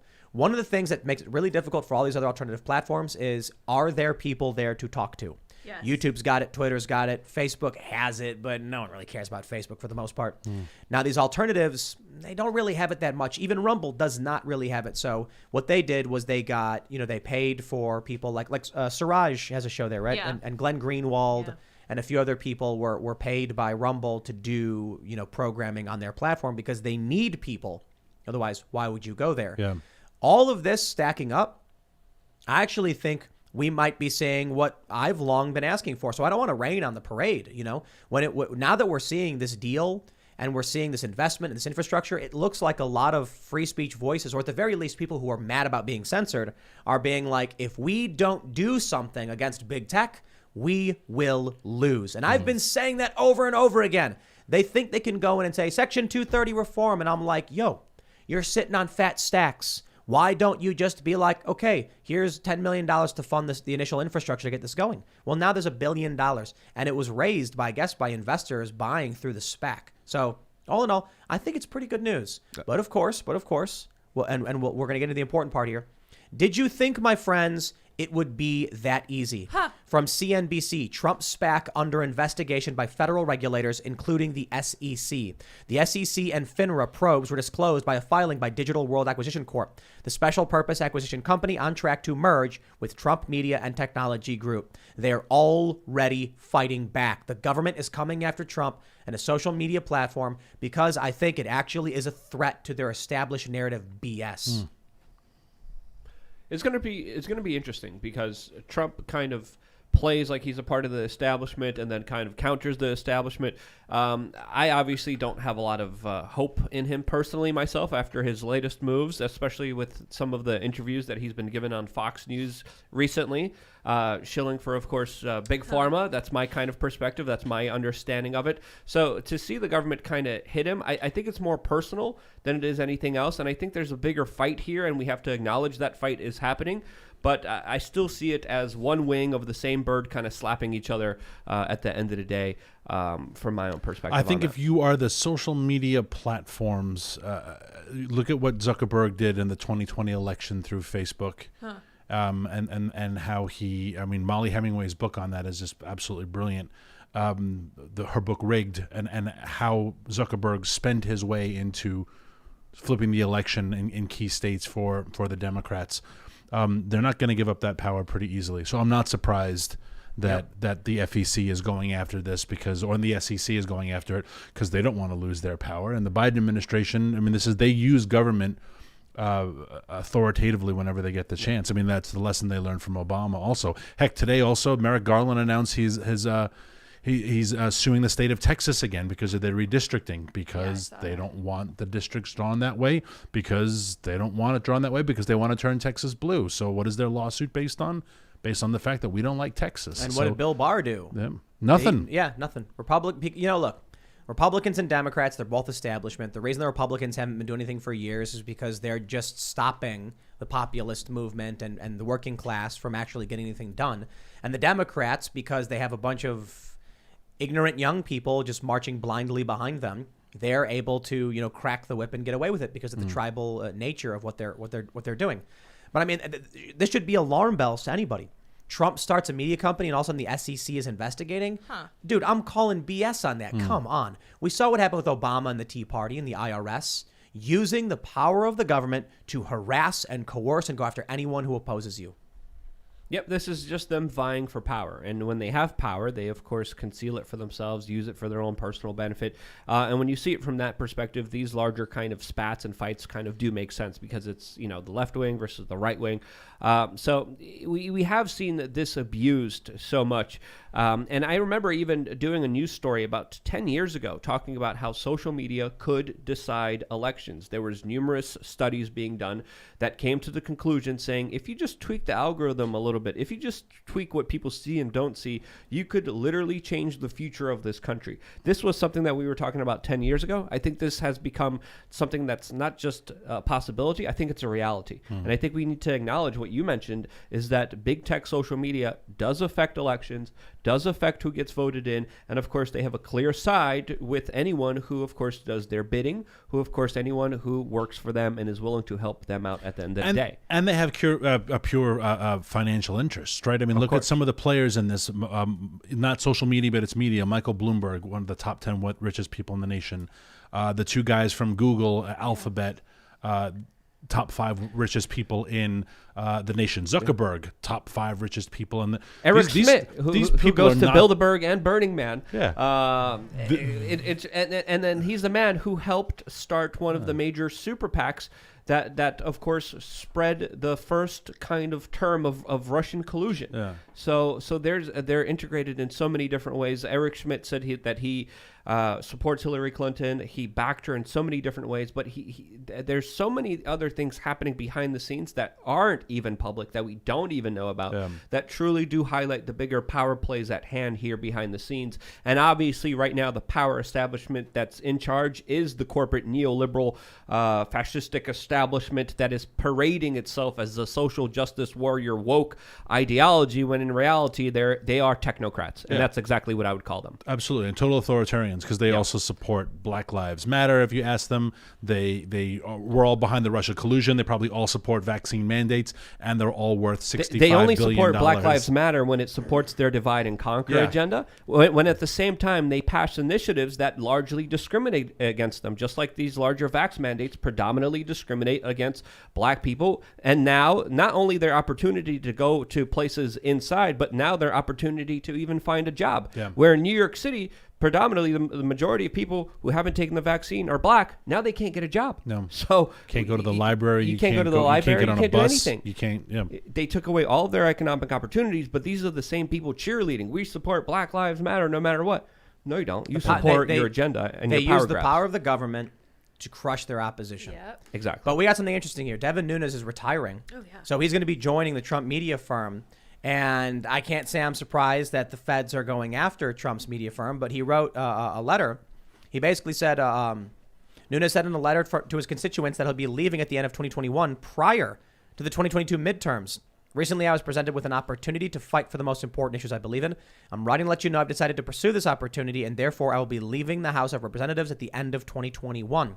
Rest assured, I have not by any means given up our collective fight. I'll just be pursuing it through other means. So Nunes announced his resignation. The Trump and Media Technology Group released a statement saying Nunes would be the company's chief executive officer. I would love to see to have Devin on the show to discuss this, Mr. Nunes, Congressman, and talk about what's going on with this, because I certainly believe Devin Nunes is a fighter. I've been concerned about what's been happening with like the acquisition of locals and stuff. Seeing this, I do think there's another risk of big tech. Just because they say they're going to protect us and protect our rights and allow free speech doesn't mean that in 5 years' time they actually will. It'll be other people with other interests, another agenda in power, and the ability to censor you. So I'm all about decentralizing this stuff and then hooking it into the machine. What these people have been doing have been building a centralized system just to give themselves power. So it's one thing to be like, I believe everyone should have access to communication, and then it's another thing to see two warring factions arguing over which one of them gets to have control over the means of communication. Right. Yeah. I think the interesting thing about Nunes retiring, I just wanted to confirm that he is from California. Yes, he is from California, which means the governor will announce his replacement. Pelosi does not have a very big majority. He would not risk the larger right-of-center agenda if he thought anything was in risk. So I think Devin Nunes knows nothing's going to happen next year. Like my being there or replacing me with a Democrat is going to mean absolutely nothing to the agenda. Well, what does that mean? Does that mean the Republicans are or aren't going to win? That means that the House will be in total stall next year. They're not going to get anything through the Senate. That they'll just be on vacation. That's my hunch. I don't think he would leave if he was like, until the midterm elections. Yeah, we have these really big bills that are coming up. I got to be there because we only have a 3-vote lead. Right. He's like, he's right. Doesn't make a difference. No, he's right. I mean, it's tribal right now. The Democrats have the House, and it's not going to be until January 3rd, 2023, before even if the red wave happens. And think of how sad that is in terms of just civics, that we are already dismissing all of next year. Nothing will happen in DC. That's billions a and good thing. I like that. It is. That sounds great to me. But what a colossal waste of space and time and money. All these people are going to be flying here, and they're going to be having meetings. You they're going to hold people like you. You described the perfect definition of government right there. That was it. Say that sentence again. They're going to be hauling people like you money in, and they're going to have these hearings. But no, it's just how embarrassing is it? Like it's all just a joke. It's just a huge. It always waste. was. I know. It always has been, and it always was. And I think a stagnant government that keeps fighting itself and doesn't accomplish anything anything and doesn't pass new rules and laws is the best government. Yeah. An inactive government is the best government people could ask for because it doesn't get involved in anyone's business. I disagree, Luke, at this point. A government that begins repealing laws and adding sunset clauses to existing laws is the kind of government we need. If the Republicans had a backbone and actually did some of that, I would agree with you, but they don't. They usually comply, and they just want to add new bureaucracies, new jurisdictions, and new regulations that gives them power and gives them authority. I wish there was a political system or a political party that represented repealing a lot of the bureaucracy, repealing a lot of the dumb regulations that hurt small businesses, that prevent people from competing with Amazon and Walmart and Costco and whoever it may be. That's the Department of Commerce. Yeah. 17,000 people work there. Look at what a good job they're doing. Yeah. So Right. great. Yeah. So I wish there was the slow kind of recalling of all this nonsense. I wish we just had one rule. We talked about this on the show a number of times. Just make a sunset clause on all laws, on all rules, on all regulations. all of them. Just let them expire. Please, because there's so much bull crap that the average American has to deal with every single day when it comes to a mafioso, middleman, government thug interfering in their livelihoods. It's impossible to make ends meet for a lot of people. I wish the founding fathers added an additional amendment that, the Constitution can be amended in these ways. However, statutory laws passed by Congress will all have a natural sunset period. And the reason for that is, and they could have done like a natural sunset of 20 years or something to recognize rules change by generation, and new generations coming in will need to assess the rules of the previous generation to determine if they're still, applicable to what our society is like today. And I think then you have the Constitution, which is mostly immutable. It's very difficult to change, but can be amended if everyone comes together and mostly agrees. And then when it comes to statutory law, these things got to get reviewed, because right now, if they put up, I would say this, in about 10 years, I'm willing to bet gun control is going to be in the gutter. 2A advocates are winning. They're winning like crazy. And that means the younger generation, the leftists who are pro-gun, and the right populists and the independents and libertarians are winning on this front. Absolutely, they would be like, oh, we're going to review this NFA thing, throw it in the gutter. That being said, they can go in and then be like, hey, we're all going to vote to throw this NFA thing in the gutter. So that's, in my opinion, a good thing. But I think with sunset clauses, it makes it happen a little bit faster. Whereas you might need a certain amount of votes to get past a filibuster or get it through a veto. With a sunset, if they don't vote to uphold it, it's just gone. Yeah. Whereas right now, if they say, we're going to pass the repealing the NFA Act, and then Biden's just like vetoed, get out of here. And then they're like, we can't get the 2/3 majority to override the veto, so you can't do it. With a sunset, they just be like, ain't nobody voting for it. So we got a simple majority. It's out. That'd be fantastic. But speaking of guns, let's talk about some cultural stuff. I want to talk about Alec Baldwin. We got some interesting news in the Alec Baldwin front from Deadline. Alec Baldwin today deleted his Twitter account, and so did Hilaria Baldwin, days after shock ABC interview. And I will tell you my thoughts. I think he deleted his account because his lawyers were like, you dumb mother effer. Everything you said incriminated you in killing this woman. And I am, I wouldn't say I'm more convinced than ever that he intentionally committed murder. I would say that interview that Alec Baldwin did with George Stephanopoulos was incredibly incriminating. And it sounds to me like the probability that he did intentionally murder this woman went up a decent amount. And I would put it at like, I don't know, if I were to think like what percentage of me thinks he intentionally killed this woman, it's like 26, 27%. And then like 20% says it was an accident or whatever. But this whole interview, it says to me, this guy, he did it. Something's wrong there. It's beyond wrong, man. Yeah. I mean, have you been following the story? I have. No, absolutely. And I was surprised that he actually gave an interview, because if you're under any investigation, the last thing you want to do is have more words that can and will be used against you. That's why you have the right to remain silent. So I don't understand why he did this interview. I also found it funny that he chose Stephanopoulos, because Steffi probably thinks he is getting these big hits and like he's got to have some cool feature, but really it's because they know he's just an easy interview. If you are in trouble and you're on the left, go to Steffi Stephanopoulos and you will get a cakewalk. But even with the cakewalk, I mean, imagine if he went to a real journalist. Imagine if he sat down with someone who actually asked him hard questions. I would have roasted this guy. Oh, so he went to George Stephanopoulos for a cakewalk, Yep. and even in that cakewalk, he said a lot of stuff like the fact that he did or did not pull the trigger even. Well, a lot of people are saying that this is rude to the family that's still in mourning, that he's true. making this kind of big media spectacle around this. And it's also, looking from the outside, it's also kind of psychotic to try to proclaim yourself as a victim here, which he was, in my kind of understanding of it, was trying to make himself out to be, making him the center of attention around this, when in reality, this was a very emotional issue that I don't think helps anyone in this situation. Yeah. Well, let's talk about some of the facts and some of the things he said, and I'll just get straight to it. One of the things that really caught me was when he made this argument. Stephanopoulos asks Alec Baldwin. I'll give you the quick elevator pitch as to what happened. Alec Baldwin was on the set of the movie Rust. He pulled out a gun, pulled the hammer back, fired it, killed the cinematographer, and struck the director. There's a lot of other nuanced details we'll get into in a second, but Stephanopoulos said, "Why didn't you check the gun?" And Baldwin said, "You can't. When you're handed a weapon, if I were to open the chamber or take the clip out," I know he said clip, he meant magazine. He's like, "they would immediately take it away from me because it's been checked by someone else." He probably thought that was a really good argument. He probably was thinking about doing the interview, talked to some people, and they were like, "Oh, tell them you can't check the gun because then they would take it away from you." The idea being, if they saw, if the armorer was checking the weapon, taking it apart, putting it back together, checking the rounds, hands it to Alec Baldwin, and then he opens it up and does something to it, the armorer is now like, "Yo, I just checked this. What did you do? Yeah. Give that back to me. I'm checking it again." But that's a really dumb thing to say, because I'll tell you this. So Alec Baldwin, you recognize that the armor or prop guy, as he calls it, hands you a weapon. You can't do anything because that guy has to make sure it's checked, correct? Yes. Then why was it that when you were handed the weapon by the AD, who is not the prop person or the armorer, you did not find that suspect enough to call for the prop guy and say, "Please check the weapon"? Someone had manipulated it. If your argument is you can't check it because they would take it from you to check, why didn't you call for that when it was handled by someone who wasn't the armorer? That, in my opinion, is incriminating.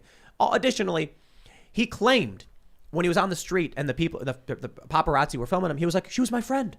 She was my friend." In this interview, he was asked, "What did you know about Helena Hutchins?" Nothing. Nothing until she came on set. "She was your friend, but you didn't know her until she took this job?" He didn't know who she was. So why was he having dinner with her? Why was Alec Baldwin having dinner with someone who wasn't his friend he had just met? Now, it could be that they're working on set and they said, "Let's go grab dinner and talk about the movie." But at the same time, we know that there was labor concerns. The crew was complaining about safety conditions and pay, and people were walking off. Then we find out Baldwin's having a dinner with a woman he doesn't know, and he describes her in the interview as intense, not interested in small talk, just getting down to business. So I don't know.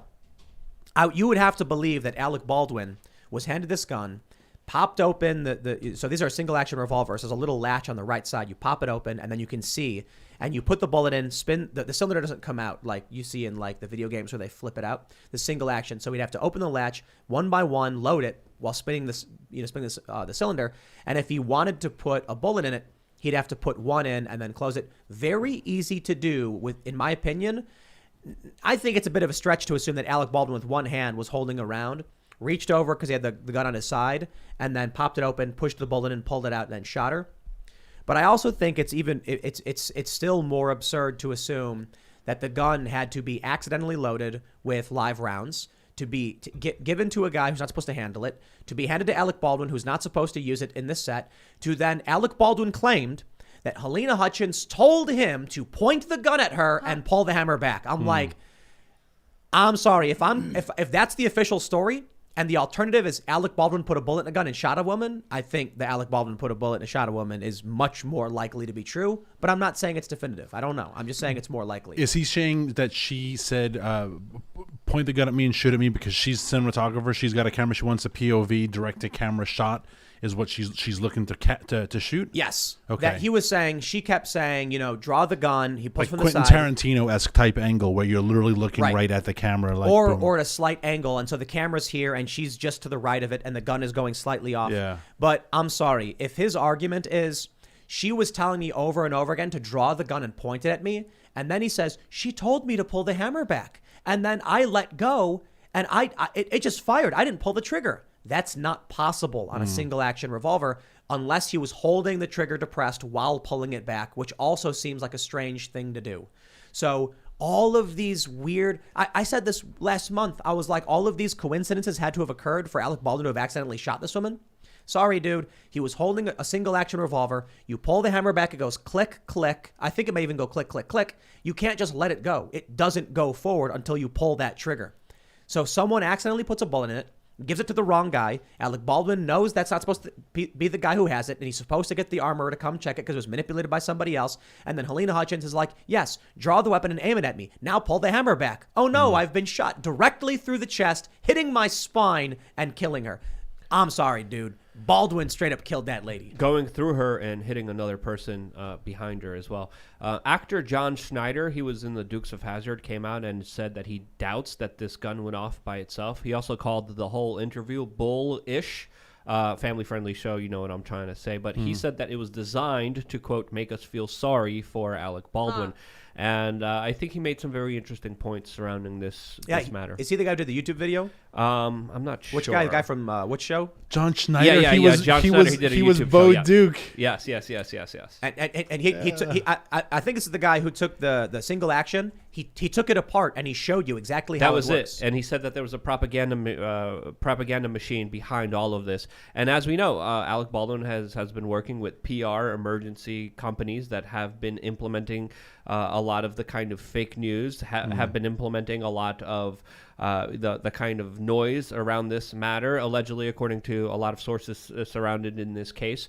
So it wouldn't be surprising to me if a crisis manager came to Alec Baldwin and said, okay, we're going to sit you down, we're going to get rid of all this public pressure, we're going to make sure you get back into acting very soon. And Alec said, whatever it takes.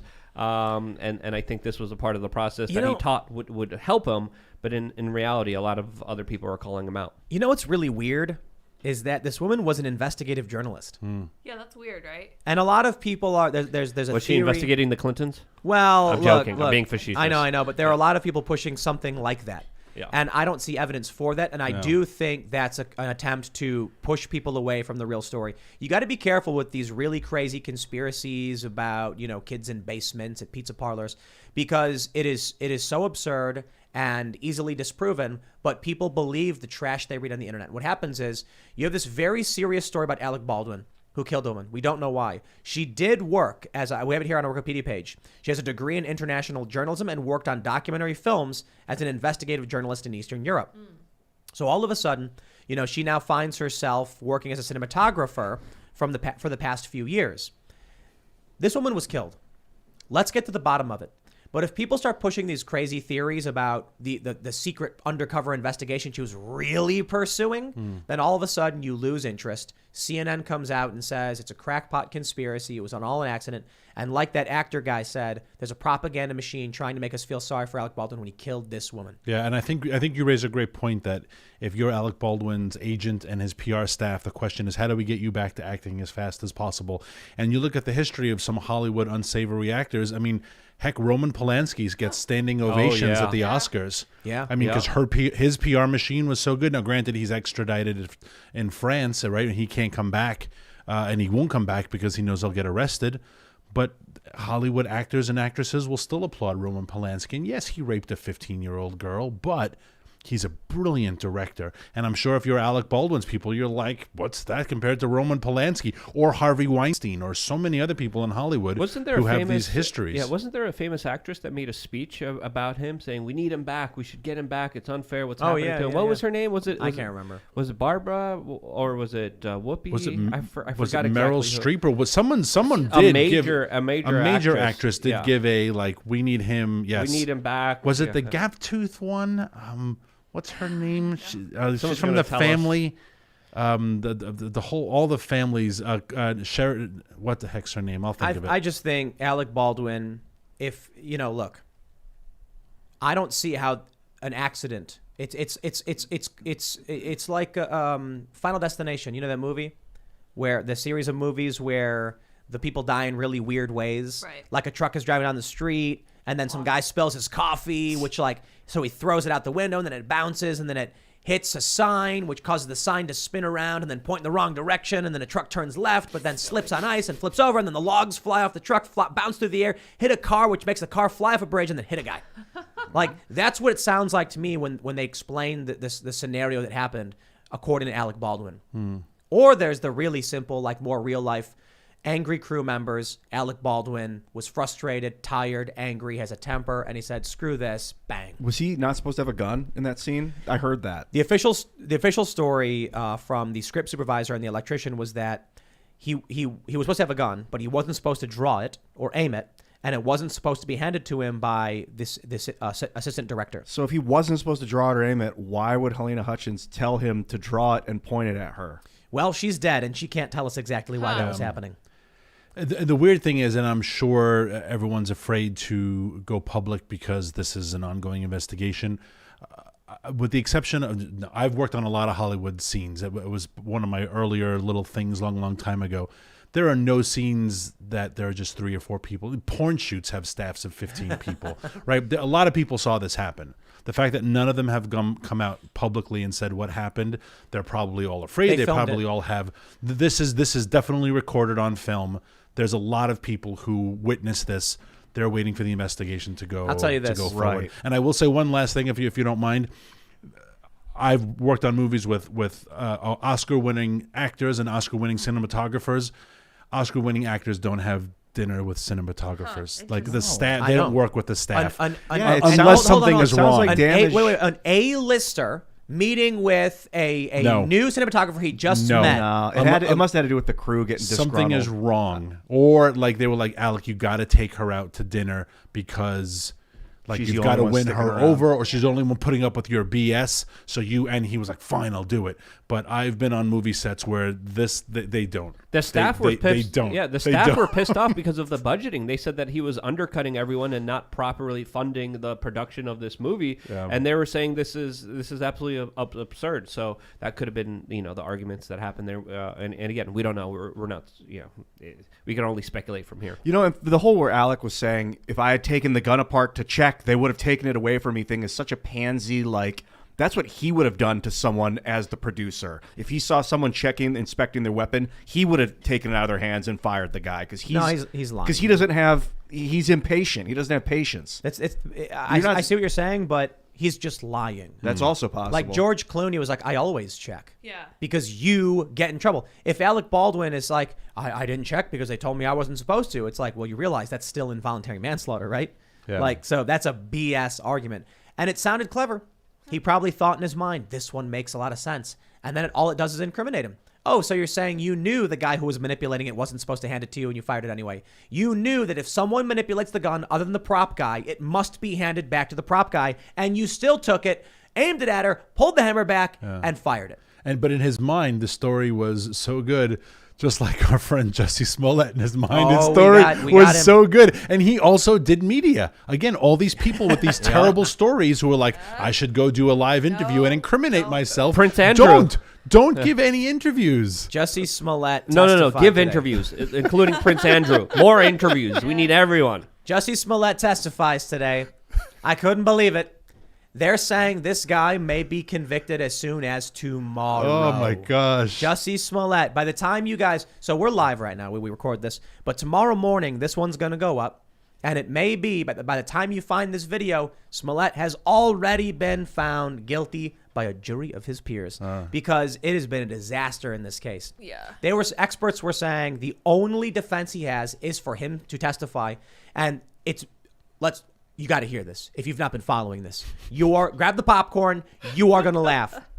So first, this guy claims, the defense, that the Osundairo brothers that he hired, according to the prosecutors, to stage this hoax are sophisticated criminals who framed him. They planned the whole thing, even though he paid them for workout training and then told the cops they were white. They planned the whole thing to frame him. Why? Because they're homophobic and they hate him. Then you get what happens is during testimony, the defense tries cross-examining one of the Osundairo brothers, and the judge said that it was like collateral or something and to move on. And so just get ready for the suspense. The defense attorney calls for a sidebar to speak with the judge. demands a mistrial because they were saying that they're not being properly allowed to cross-examine, then claims the judge lunged at her, demands a mistrial over that. The judge says that's BS, that never happened, and you're not getting a mistrial. And then the defense started crying and left the courtroom with her mother. The defense I am attorney? not making that up. The attorney Yes. left? With her mother. What is happening? Let me. I'm gonna How fact is check this that. not on camera? This is How this is a amazing. violation of our human rights Better that than this is Empire. not. We I need to know. Seriously. televise. This is better than Federal. Empire. It's better than Empire. The whole cast of Empire is watching this Right. like, this show is fantastic. I would have to say that Jesse Smollett is trying to use the Kevin Spacey defense. If you remember, Kevin Spacey was accused of doing some absolutely horrendous, horrible things to underaged children, particularly boys. And his main defense was, hey, I'm gay. And because of that, the mainstream corporate press literally ran with headlines. Brave actor Kevin Spacey comes out as gay. And that somehow obfuscated the larger accusations, very serious accusations of him doing horrible things to small children. And now Jesse Smollett's main argument here is that he's gay and he does gay stuff. That's his main defense exclusively here. And when that's your defense, I don't think you have a winning case here. No. It's a lifestyle, not a defense. And All right. it's crazy. So I pulled this up. We got Breitbart and we got the New York Post. On Thursday, Smollett's attorney, Tamara Walker, requested a mistrial over her claims. Cook County Judge James Lynn physically lunged at her, CBS News reports. Reports say the encounter happened during a sidebar conversation with attorneys from both sides. The judge denied the accusations and also denied the motion for mistrial. Walker reportedly appeared to be close to tears while debating with the judge and left the courtroom with her mother while the rest of Smollett's team continued to ask for a mistrial. Okay, close to tears. Sorry. I said she cried. With her She was close to mommy. tears as she left with her mother. That is Jesse Smollett's defense team. If your defense lawyer cries out for mommy in the courtroom, that's a bad sign. That's bad. You know what happened was she went up and was like saying something to the judge and getting in his face, and he went, he leaned at her and went, I am the law here, and got real serious, and then she considered that like an attack. Yeah. But he's like establishing order. That's probably exactly what happened. You know? Yeah. She brought her mom with her. Why? Is she like fresh out of law school and like it's her Seriously. first trial? And Jesse's like, I'm gonna give her a chance, on my life to like So brave. lead the defense. is Yeah, the- the New York Post reports the same thing. She was near tears and she left the courtroom with her mother, who was in the gallery, as the rest of Smollett's team continued to ask for a mistrial. Did Jesse Smollett hire Elle Wood from Lynn Wood? Legally Blonde? No, Elle Wood from Legally Blonde. I'm like, maybe he's hoping she'll have her breakthrough moment in the courtroom, and she'll realize that he's innocent. I Oh, mean, man. this is one comment that I'm seeing right now, and it's that Jesse Smollett, the first American to scam Nigerians. Giving it back. And that's what we're finding out through this court proceeding. And I think they have a point. Good Lord. But he actually testified, and let's read this from CNN. They say former Empire star Jesse Smollett took the stand in the they said actor. I made that up. They said former Empire actor Jesse Smollett took the stand in the ongoing criminal trial Monday in a high-stakes attempt to rebut charges that he staged a fake hate crime. They say under oath Monday, Smollett offered testimony over more than 2 hours that suggested the brothers, whom he knew from the Empire set, may have had other motivations. He said Bola Osundairo, who he called Bon, helped get him drugs, including cocaine. He also said they had a sexual relationship between them at a particular Chicago bathhouse. One night while the two were out, and Smollett testified they got a private room and did drugs and made out. On a separate occasion, Smollett told jurors he and Bola snuck away from his brother after the three were at a female strip club together. Smollett testified again they got a private room and made out a little bit and family-friendly show, had fun together. Let's just... I don't Had care. relations. I don't know how this is You don't relevant. need to go that Imagine deep. you're the jury They and you're Jeffrey like, Tubin'd together. what if you're the jury and he's just saying all this stuff, you're like, yo, I don't know what this has to do with anything. So they say he kind of creeped me out. Every time we were around him, he didn't speak to me. Every time we needed to leave, he made it seem like we needed to sneak off. After a hate letter was sent to him, Smollett said Bola Osundairo approached him about becoming his personal security guard, something the actor told the jury Osundairo had repeatedly asked him. Following the letter, Bola Osundairo began asking him more about the need for security, Smollett said. The actor described being annoyed at the idea of always having a security detail around him.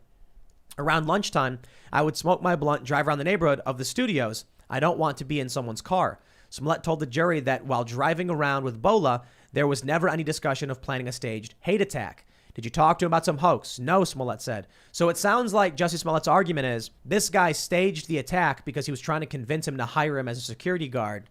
And that, I mean, that's a story. I don't see any evidence to claim that's true because Smollett paid him for personal training.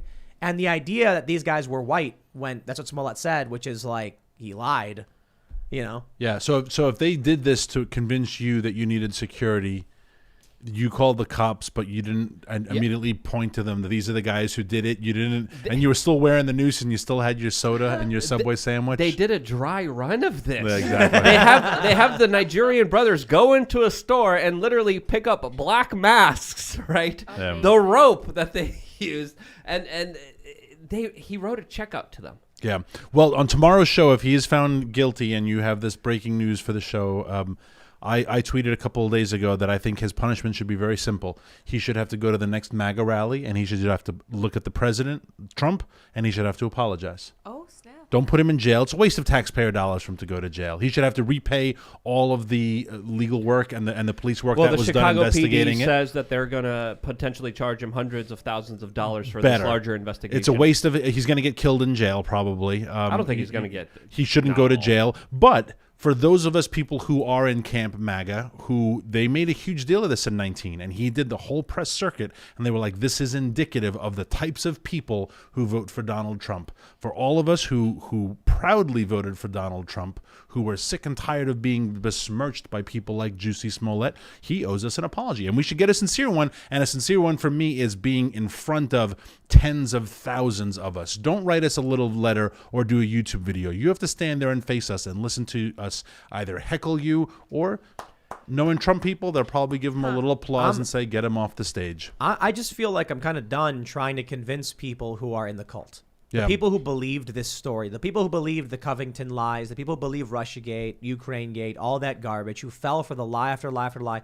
And each and every one of those stories has been definitively debunked. The media lied. Yeah. What's the point of trying to convince people who want to be lied to that they've been lied to? I mean, Jussie Smollett apparently has supporters outside the courtroom, like cheering for him. Whatever. I mean, look, serial killers get it too, man. Wow. Serial killers get letters from ladies who are like, "I love you," you know. So whatever, man. What's the point?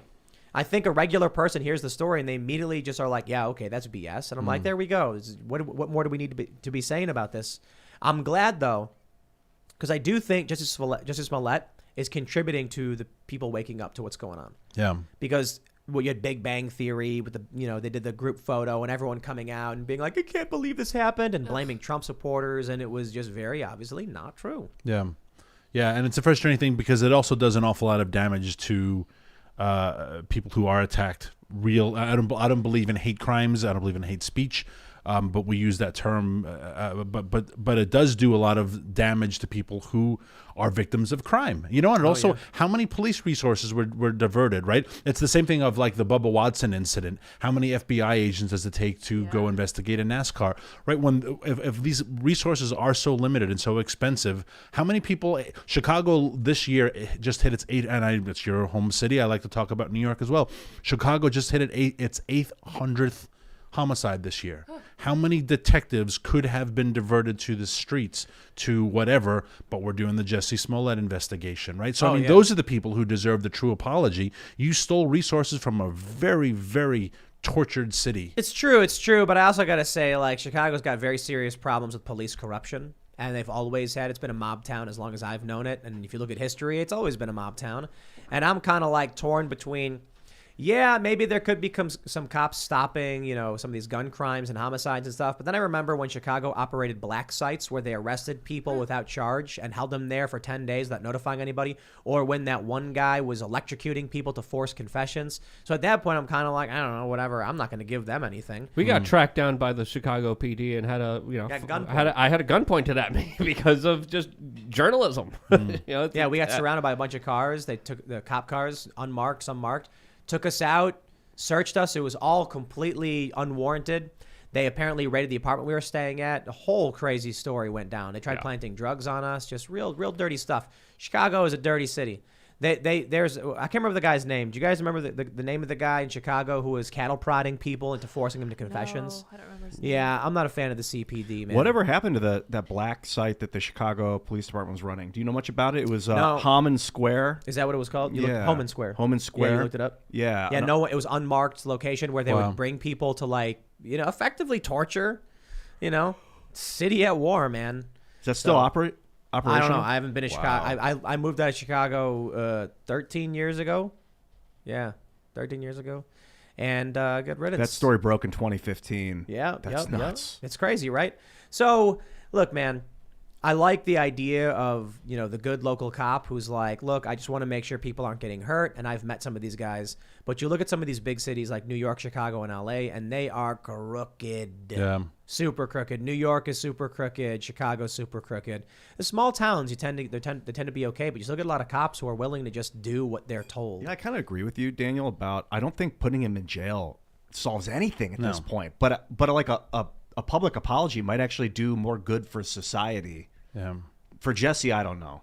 Yeah. Well, gotta- at least for me, I want my apology. I gotta read this from the super chat. We're gonna go to super chats, but real quick first, I guess read this one that just came in. Kenny D says, "You know how I know Tim isn't really from Chicago? Because he says people should get hot dogs at Portillo's. That's like saying go get pizza at Gino's. No, we went to Portillo's on Harlem and Archer. We love Portillo's. There was always a massive line. People in Chicago love their Portillo's. They got ribs. They got Italian beef. You get the beef dipped. You get it with sweet peppers, or you get the giardiniera if you want it. But okay, to be fair, we would also go to Maxwell Street because we had one, and it's just off of Cicero at like 65th. So we'd go there pretty often, and that's awesome too. But hey, man, I actually agree, and I was saying this earlier because we did order from Portillo's. I was like, to be fair, ordering from Portillo's is like telling people to go get a hot dog and telling them to go to Giordano's. Like, if you want to get real Chicago pizza, you got to find a good local spot. You want to get a good hot dog, you got to find a good hole in the wall. Mm-hmm. But I took offense at that. I like Portillo's. All right, if you're in Chicago, you can check that out and get the gravy. You ever have gravy bread? You know what that is? They literally take like a French roll and they dunk I've it had in it. gravy till Great it's soggy idea. bread, and they put it in a thing, and that's it. That's what you eat. That's it. That's it. That's it. It's like So 50 healthy. cents or $1 or whatever. It's very, probably not healthy at all. No, Delicious. that's probably But the- fantastic. My ears perked up. Yeah. But we've had it here because you can order them. The Italian beef is so good. You get the beef, you put it in. I like sweet peppers. You put sweet peppers on top, and then you take the whole sandwich and just dunk it in the whole beef thing with gravy and eat it, and the bread's all soggy. That's what you're supposed to do. That's right. Anyway. You know what I miss too? You can't get it anywhere. Is giardiniera pizza. So giardiniera mix. It's like, what is it? Cauliflower, jalapenos, carrots. Vinegar and Vinegar. Have you ever had it oregano. Yeah, it's very common in Italian food. Yeah. I've never had it on pizza. That's kind of an abomination. No, man, it's Yeah. so good. It's so good. You go to Chicago, you order a local Chicago place. They just put giardiniera all over it, and it is my favorite. But you know what? When I went to New York for the first time, and I was ordering a hero. That's what they call it. I call it a hero. Yeah. It was crazy. No, a hero. With an H? Oh, like an H-E-R-O. H-E-R-O. It's a sandwich. Yeah. Not a gyros. Americans. A hero. And so I was like, I'm looking at the board. I'm like, what's a hero? And the guy's like, sandwich. And he points to the roll, and I was like, oh, like a hoagie or Or you call it a sub? hoagie? A sub. Yeah, sub. Yeah. Or something. Hero. And then I was like, I'll get one of those, and I'll get the roast beef with cheddar and some giardiniera. And the guy goes, and with what? And I was like, do you have giardiniera? And he goes, what? And I was like, giardiniera. And he goes, I don't know what you're talking about. And I was like, Fine. whoa, dude. Yeah. When you make the giardiniera pizza, do you bake the giardiniera? You just put it on top of the pizza. You just, and then you bake it? yeah. Oh, Yeah, yeah, like okay. an- Yeah, Yeah, that it baked bakes cauliflower, I bet would be really good. And whole cloves of garlic. Oh. Yeah, man. People think Chicago pizza is deep dish. That's not true. That's tourist pizza. Real Chicago pizza has like a sturdy, thin crust with like a thick layer of cheese on it. The deep dish is not pizza. It's tomato casserole. It's very Yeah. lovely, Right. but it's not pizza. Yeah, yeah, But yeah. I agree. It's So- like doing so- a shot soup. pizza. We're gonna Right. but we're gonna start a New York Chicago New York- rivalry here, and New York pizza historically is- I win. New York pizza is really thin. It's floppy, Yeah. right? You fold it, with 3 fingers, and it's kind of floppy. But if it flops in the end, no good. It should hold up straight. Right. It should hold but up straight. a real Chicago pizza is actually it's a firm crust. It doesn't rise up like in New York where you get that crust. It's thin all the way around, and they cut it into squares. That's like most squares. Most Chicago local pizza places do pizza like that, or at least they used to. Now we're starting to see New York style take over. Slices. And then, slices and the big crust in the back. Anyway, let's read Super Chat. Stop Yeah, debating what the heck? pizza and stuff in Chicago. I'm kind of hungry now, actually. I'm not going to lie. We actually did a big order of Portillo's, and we had a hot dog. You know, everyone had hot dogs. We had hot dogs earlier today, too. You boil them. So good. Nice. Yeah. Luke had the Chicago style. It's got tomatoes. It's got a pickle. It's got sport peppers. It's got celery salt. It's got relish, onion, mustard. It was like a sandwich. That's a lot of stuff on one hot dog. That's the Chicago hot Yeah. dog, man. Even without the bread, still. All right, we just got to as read good. Super Chats. All right, so we got a lot of people pointing out Patriot Front. Padre Mortales says, y'all should you should talk and make fun of the glowy group Patriot Front, at least for a little bit. The March on Washington was hilariously glowy. That means like it was a bunch of feds. That was funny. I mean, it just seems so ridiculously fake. They- But is the implication that like a large group of hundreds of federal agents all got together and wore uniforms? And They did were this? all between 5'10.5" and 6'2". Yep. They all had 34 sunglasses. waist. Like I've never seen a more fit, like tall. Like it was beautiful. If that's the future that they want in America, I support it because they all looked all the great. feds, They yeah. were all No. healthy and But they're trim. creepy. They're creepy weirdos, and they're just it's feds. funny when you look at the So fake. when you look at the actual right wing rallies. It's a bunch of fat dudes wearing Yes, armor. Yeah. exactly. Like the funniest thing is you see photos of guys in like Trying to hide under our vest that were a little Yeah. wearing portly. tactical gear with guns and they're morbidly obese. And I'm like, look, no offense, dude, but you're not going to be able to run to actually deal with any kind of conflict. Like, No. you're not fit for this. Like the things that the military goes through to be ready when they do PT and stuff. But hey, man, whatever. I also So a don't lot of people understand- are bringing it up. And the knee pads was very bizarre. I don't know Yeah. what was up a with that? family-friendly show, but there was a lot of knee pads. A lot of knee pads. They were all wearing them. Like, need to know more are you, now. were you all catchers at the last on here? softball game? Yeah. Like, what's Is with that the knee what they pad? call it now? I don't. Yeah, softball. All right, Willie Bryce says, Tim and Crew, my employer announced today that those vaccinated will get an extra $80 a week. I can't help but feel disrespected and discriminated against. You see, they're not going to punish you. They're going to promote everybody else. Yeah. That's how they'll do it. Motivate you. Yeah, and then if you want to get that sweet $80, you got to do as you're told. But Do it. see, that's the game. If you're a business, you can just be like, oh, okay, we're not punishing you. We're just giving everybody who gets it a bonus. Yeah. You know, That's a fair. raise. Yeah. Is it? I think it's No, coercive. it's not. I don't know. I don't think I don't know. There's challenges to what private businesses are allowed to do and who they want to work with. But I think scale is a big issue. If Walmart tries to do it, I'm like, nah, you're too big. You know, but if you're a small business, some old dude, and you've got like 3 employees, I'm like, maybe then we just say, let the old man do his thing. You know what I mean? It's tough. It's tough. All right, let's see. The Scott 16 says, follow the science, they say. Okay, the companies that make these vaccines recommend against kids getting them. Is that true? Are they doing that? I don't know if that's the case. Is it? How do you mean? Like Pfizer has said kids shouldn't get it?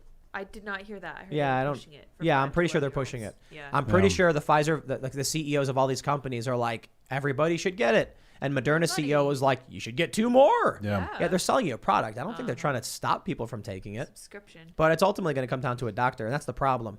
Mandating kids get this, I'm like, sure. What does the pediatrician say?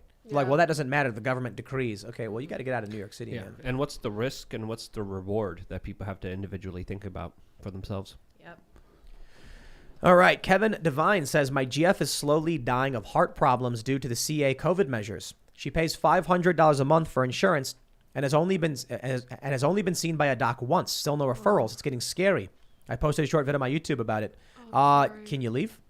Can you get out of California before it's too late? I don't know. That's I don't know crazy. what to do, you know? That's like so she has health insurance, but she still can't see a doctor. Yeah, That's what they're alleging. Yeah, I guess. Ugh. Harambe's Irish says, you can tell it's mostly liberals and libertarians in here, all scared of the government like they are God, LOL. I don't think that's the I don't case. think so. Liberals? Libertarian, me? Yeah, no. Like us in here, we're scared of the government. I mean, We're mad at like government overreach, but I actually think I respect the power of I the think there's government. certain that's good for sure. things from government, certain bad things, but I think it's mostly been bad for a while. Yeah. I think the founding fathers had a lot of good ideas. Oh, here we go. Here's something interesting. Monkey Boy King says, is Tim going to take Dan Bongino up on his offer to let him explain what's going on with Rumble on Tim's show? Dan Bongino is welcome to come on my show anytime he wants. Dan. Are you Yeah. kidding? Yes. Yeah, Dan did an announcement about the Rumble sale, but it was like there was no details. Like he was just saying, this is big, this is great. You know, we worked on this, awesome. And my attitude was very much just like, okay, well, I don't see anything here other than we're becoming exactly what the problem was in the first place. But again, competition is always good. So like I said, net positive, a competing powerful force, like an alternative place, it's going to force YouTube to be like, okay, we're not going to censor everybody. Otherwise, we're going to lose them to competition. Competition's a good thing. Mm-hmm. But yeah, I'd love to have Dan Bongino on to talk about it. That'd be great. Where's he based out of? I want to say Texas. No, Florida. Florida. Yeah. One of the states. I mean, he does his own show. I don't know if he'll be able to travel up here because I'm pretty sure he does Monday through Friday as well. Yeah, he does. But Dan, we're fans. He's always welcome to come on. Adam Krzyzwinski, probably pronouncing your name wrong, says, "We are on the edge of war with Russia. There have been several cyber attacks by Russian actors. The U.S. lost in Afghanistan. Russia is invading Ukraine. Diplomats are being sent home. Talk about it, Tim." Yes, we actually did have that lined up. Maybe we'll do a members-only thing about that because we didn't get to it. But there's a lot of news today, and I think I'm going to do a bigger thing on this tomorrow. I had it in the mix, but then New York announced their vax mandate, and I'm just like, it's here at home versus foreign policy stuff. So I'm like, we got to talk about what's going on with New York. But definitely we will get to that. That's crazy. 175,000 troops, I think, are being reported, Russian troops in the Ukrainian border. Well, it's a buildup on both sides. So NATO and the United States are also pushing their soldiers there. Russia has declared a red line. The United States has kind of poked at it a little bit, especially in the sea there. So it's back and forth, kind of saber rattling that's becoming louder and louder and more dangerous for everyone involved. All right. Ponton says, guys, we were all born into this. It's been going on the entire time. It just surfaces as it progresses. This is generational subversion realized. We are in crisis phase, heading into normalization. We stop it now or they win. Fourth turning, man. I think that person has a point. Yeah. Wolf Freak says, hey, Tim, you might be interested to know I'm driving across country and just hit a gas station that required us to have a Vax card. They denied me and my girlfriend's service because we don't have one. Holy cow. At a gas station? Where was this? You don't know. But holy cow. You can't get gas. You can't pump your own gas? That's a policy in Estonia. New Jersey and Oregon, I know, ban you can't pump your own gas. Yeah. So if they do it, Holy cow. Jay Seath says, Tim, will you get Dave Rubin or Dan Bongino on to discuss the acquisition and going public? Would love to see some hard questions. They are both welcome to come on anytime. The problem is they do their own shows. Right. So it's really difficult to be like, hey, cancel your show. Fly over here and do my show. Because it's just like, it's difficult. And there have been people like, I think Elijah and Sydney actually postponed their show to come on here. Did they do that before? I don't recall. I think they may have, and I have tremendous respect for them for being willing to do that. That's the last time they were on was like a week before they started. No, I don't 3 know days. about Let that. them prove their loyalty to us. Come on the show. I'm pretty sure Show Elijah yourself. mentioned we normally do the show here, but I want to come on Tim's show. Maybe it's not true. I don't know. Either way, Elijah and Sydney are really, really awesome, and that was my understanding. And I was like, really, wow, you guys, that means so much to me. Thank you so much, because they do their show at the same time, and we're big fans. They're 7 to 8:30. Those guys are awesome. Yeah, big fans. They had Kyle Rittenhouse on earlier today. Yeah, I know, it was really awesome. Yeah, good show, guys, and you guys should come back. Silas Kraft says, we in Germany had vaccinate equals freedom written on the Dusseldorfer television tower. We are preparing for leaving Germany because of the coming vaccine mandate. My dad already lost his job because of the test mandate and his unwillingness to comply. Ooh. Yeah, man. It's getting dark, huh? The Raptors Talon says, I tried to start an honest conversation with some people on a Discord server. While it started off nice, to say that it didn't end well is an understatement.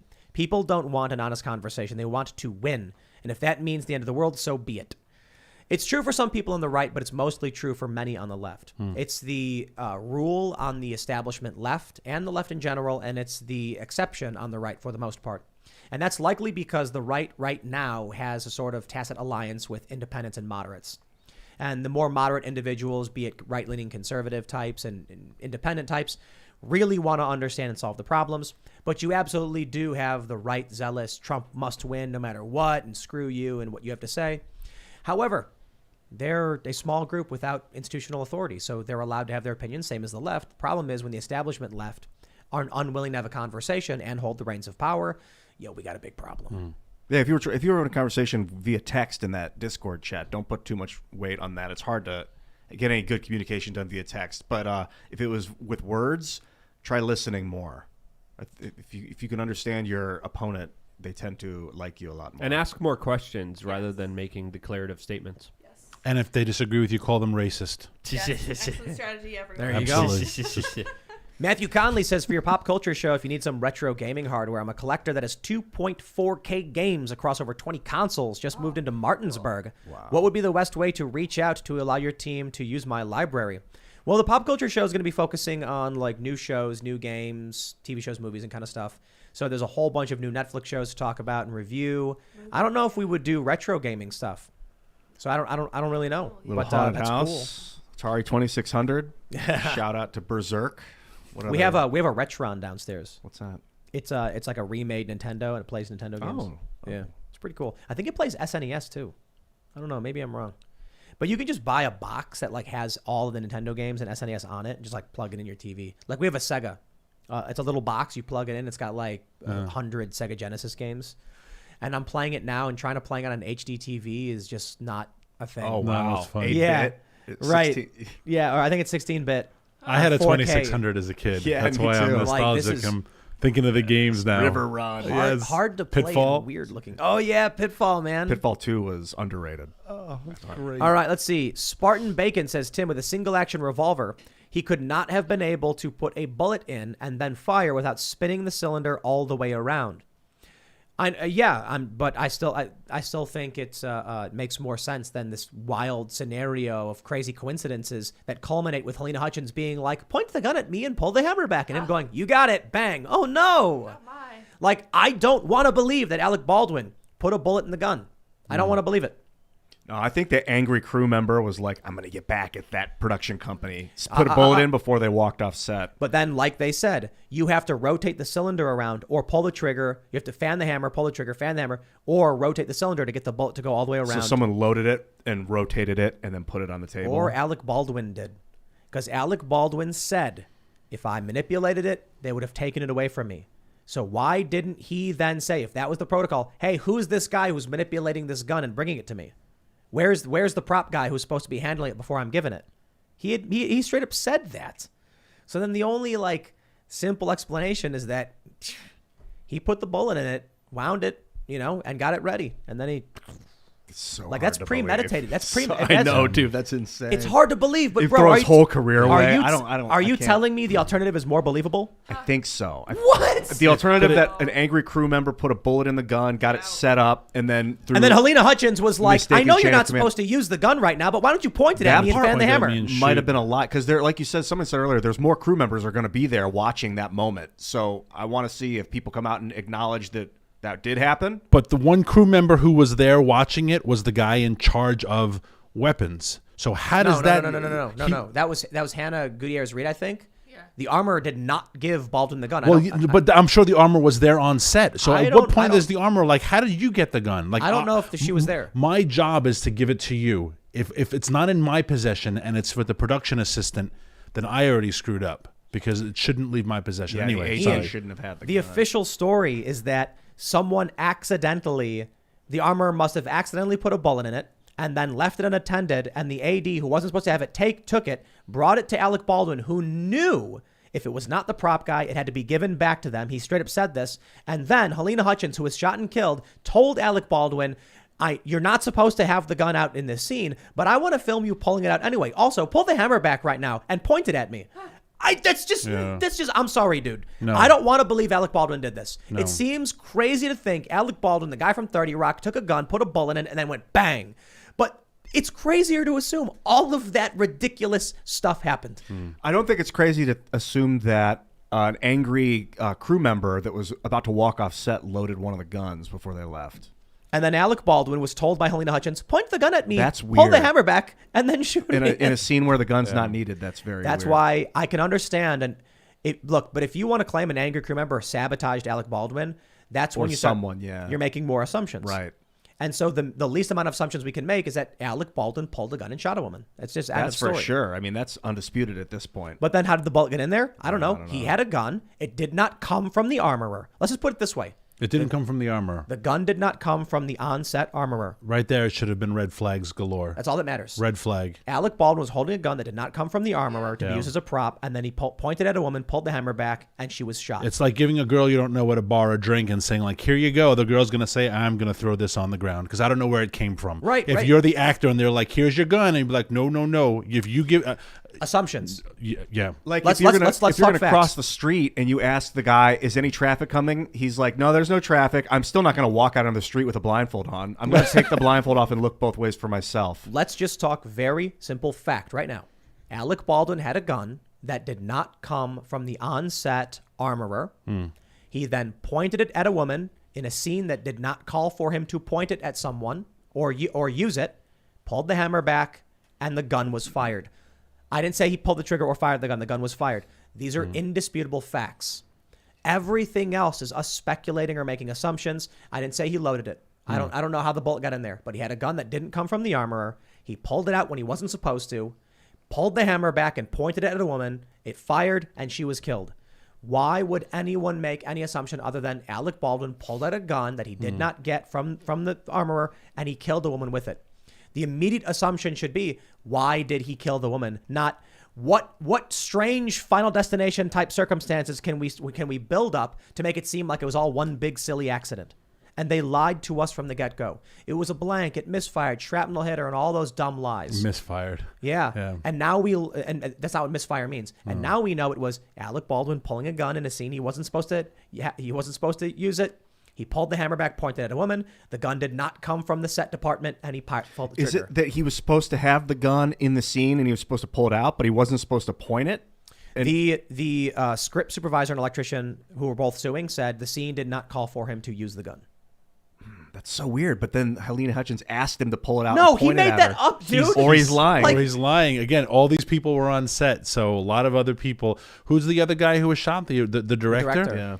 Yeah, If that director is conscious, he is. Yeah, he's that up director was pretty close. He must have heard anything that was said. right. I mean, he was right over her shoulder. Yeah. So if she told him to point the gun, he's going to be standing there listening. I think it's just. Look. Maybe. I think it's crazy to believe that Alec Baldwin killed the lady, but it's crazier to make up all this stuff to justify why he didn't. And it's also crazy that his wife pretended she was from Spain for I know. years. Right? I mean, it's like this is a couple known to be liars. Think about how You know? desperate people are to claim Alec Baldwin did not intentionally kill this woman. She There's- pretended she didn't know the word for cucumber in English. She really. At the cooking show, in the Today Show, she was making gazpacho from her homeland, and she's like, and now I add the, how you say in English? Cucumber. You're from Boston. Why are you faking this Spanish accent? That's weird. Making gazpacho. There's a lot of How you twisted, say crazy in people English? in Hollywood. Cucumber. You can see it on YouTube. It's hysterical. All right. End of time says, don't forget everyone. 2024, write in Tim for president, Luke for VP, Sour Patch Lid for Secretary of Health, and Ian for Tim's science advisor. No, thank you. Don't waste your vote. Anywhere near office. Not man. this year. All right. Massimo Cloca says, Tim, look up the novel Lolita by Vladimir Nabokov. I wonder why it's called the Lolita Express. Yeah. Interesting. Yeah, that's a connection. It's gross. We know. Lady Shar React says, what are your thoughts on the proposed legislation to require schools to teach the history of communism? I mean, they don't. It'd be freaking awesome if they did. Like, I learned about this when I was in school. Like, we were just out of the Cold War era. I mean, I was going to school during the Cold War. I didn't Actually, know about, was I? I think I was in first grade. I got taught Yeah. a little bit about the Soviet Union and about communism bad, but not about like communist atrocity, not about Karl Marx. I didn't know who Karl Marx was. Very till little later. about China Yeah. and Mao and the I didn't know Cultural China was Revolution. communist. Yep.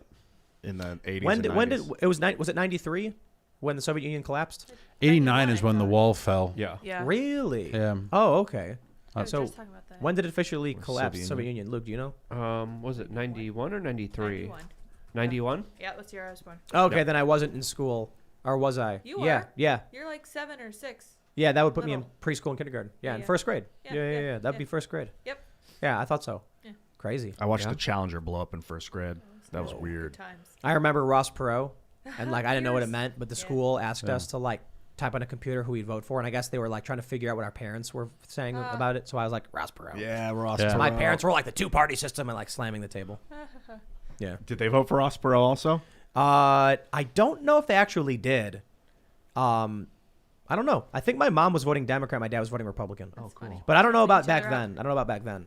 I think in 2000, that's what happened. Like my mom went Democrat, my dad went Republican. A lot of what he said has come to fruition. Ross Perot is a lot like Ron Paul back in the day. I mean, when he talked about NAFTA and this giant sucking sound of jobs leaving North America to go to other places, and we're going to have a rust. He talked about how Middle America will be decimated. Wolf Freak says. He knew stuff. Sorry. Wolf Freak says, "Hey Tim, that station I was denied service at was in Fort Collins, Colorado." Wow. Jeez. Wow. Yeah. Fort Collins, very. Wow. All right, That's crazy. Ninja Tanuki says, if Alec's finger was on the trigger when he pulled the hammer back, and it was a original fixed firing pin model, story is plausible, still no excuse. Right. So what that means is, Alec Baldwin was depressing the trigger while he pulled the, and then it just releases right away. So it just flicked back. That sounds legit. That sounds plausible. Alec Baldwin was holding the gun, gripping the trigger tight. Maybe maybe a hairline trigger. What are those called? Hair trigger. Well, it is a very light press So maybe on he a just single had action. a very light press, and then he pulled it back. And Possible, but that would mean he's violating all standard safety protocols on top of the protocols he's already violated. I mean, look. Just to put it very simply, involuntary manslaughter, I think, is a given. He did not receive the gun from the onset armorer. Right. So what is That's this gun? Whose was it? Where did it come from? Why would he assume anything? He wasn't doing his job. He wasn't taking safety seriously. And he admitted to George Stephanopoulos he knew that if someone else other than the prop guy was manipulating the gun, they'd have to give it back to the prop guy. So he gets handed a gun from some random person and goes, click, bang, oops. Involuntary manslaughter at the very least. to a post. With that says, New York forces medical procedures despite lack of testing and risk concerns. Meanwhile, Fauci confirms illegal immigrant southern border crossers are immune from federal travel bans and testing requirements. The republic is dying. Yeah, that's one of the things about COVID that's been driving me nuts is the amount of people coming across the border that aren't getting tested and then getting sent in. And I'm not like a bullish on COVID, but I'm just like that glaring hypocrisy is insane. Yeah. And Fauci's response was, that's an entirely separate issue.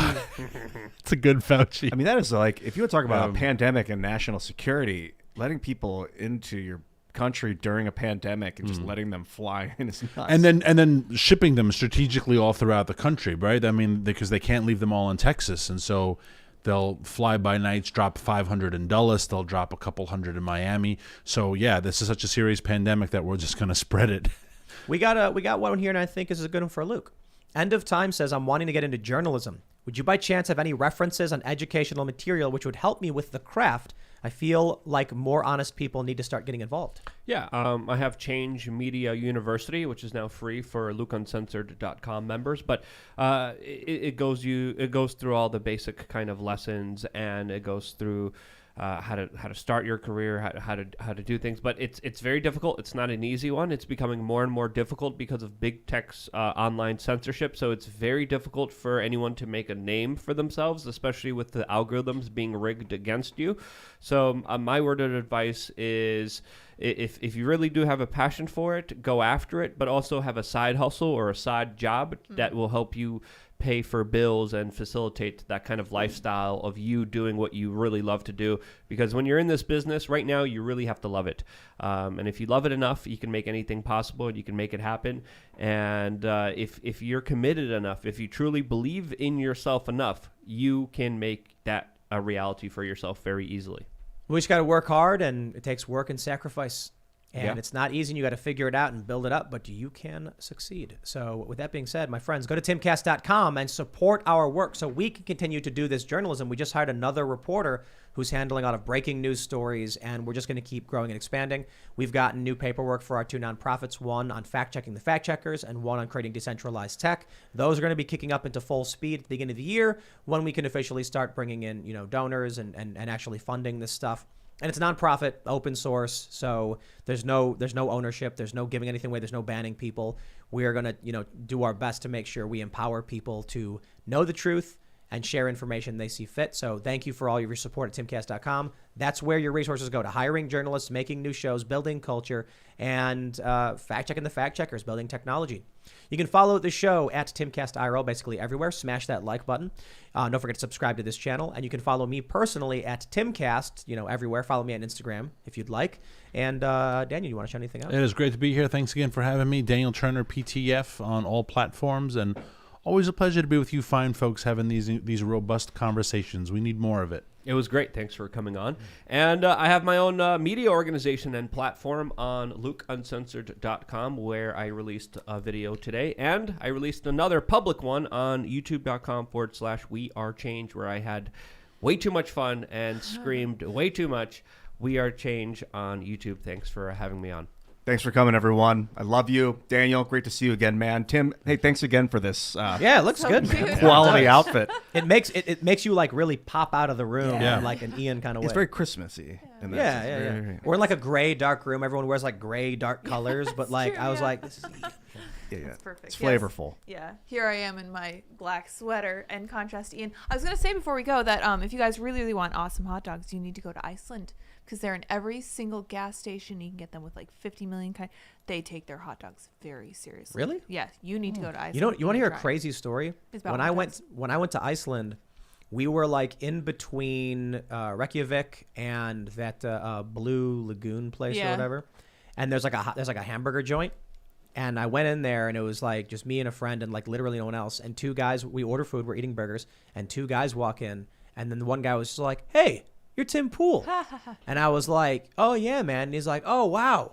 And I think he was saying he was from like the US and he was there visiting, and just it was like the weirdest thing to be in the middle of nowhere. It's like volcanic rock everywhere, and there's a burger joint. It's a crazy story. It is very much like being on another planet. I really recommend Yeah, going it to stinks. Iceland Smells again. like farts. It does, but it's cool. There's beautiful things there. I recommend going. Anyway, you guys can follow me on Twitter at Sour Patch Lids. Thanks, So Linda. our tomorrow's guest is officially confirmed and all that. Yes, correct. And we can announce it. That's Yes, good. we can- Oh yeah, we Steve can Bannon's coming back Yeah, tomorrow. Pearl Harbor Day, So baby. Very nice. we're gonna have Steve Bannon here, and we got a lot to talk about, especially with what's going on. Yes. And here's the crazy thing about what's going on with Bannon: the subpoenas, the charges, the entirety of the mainstream media has his back.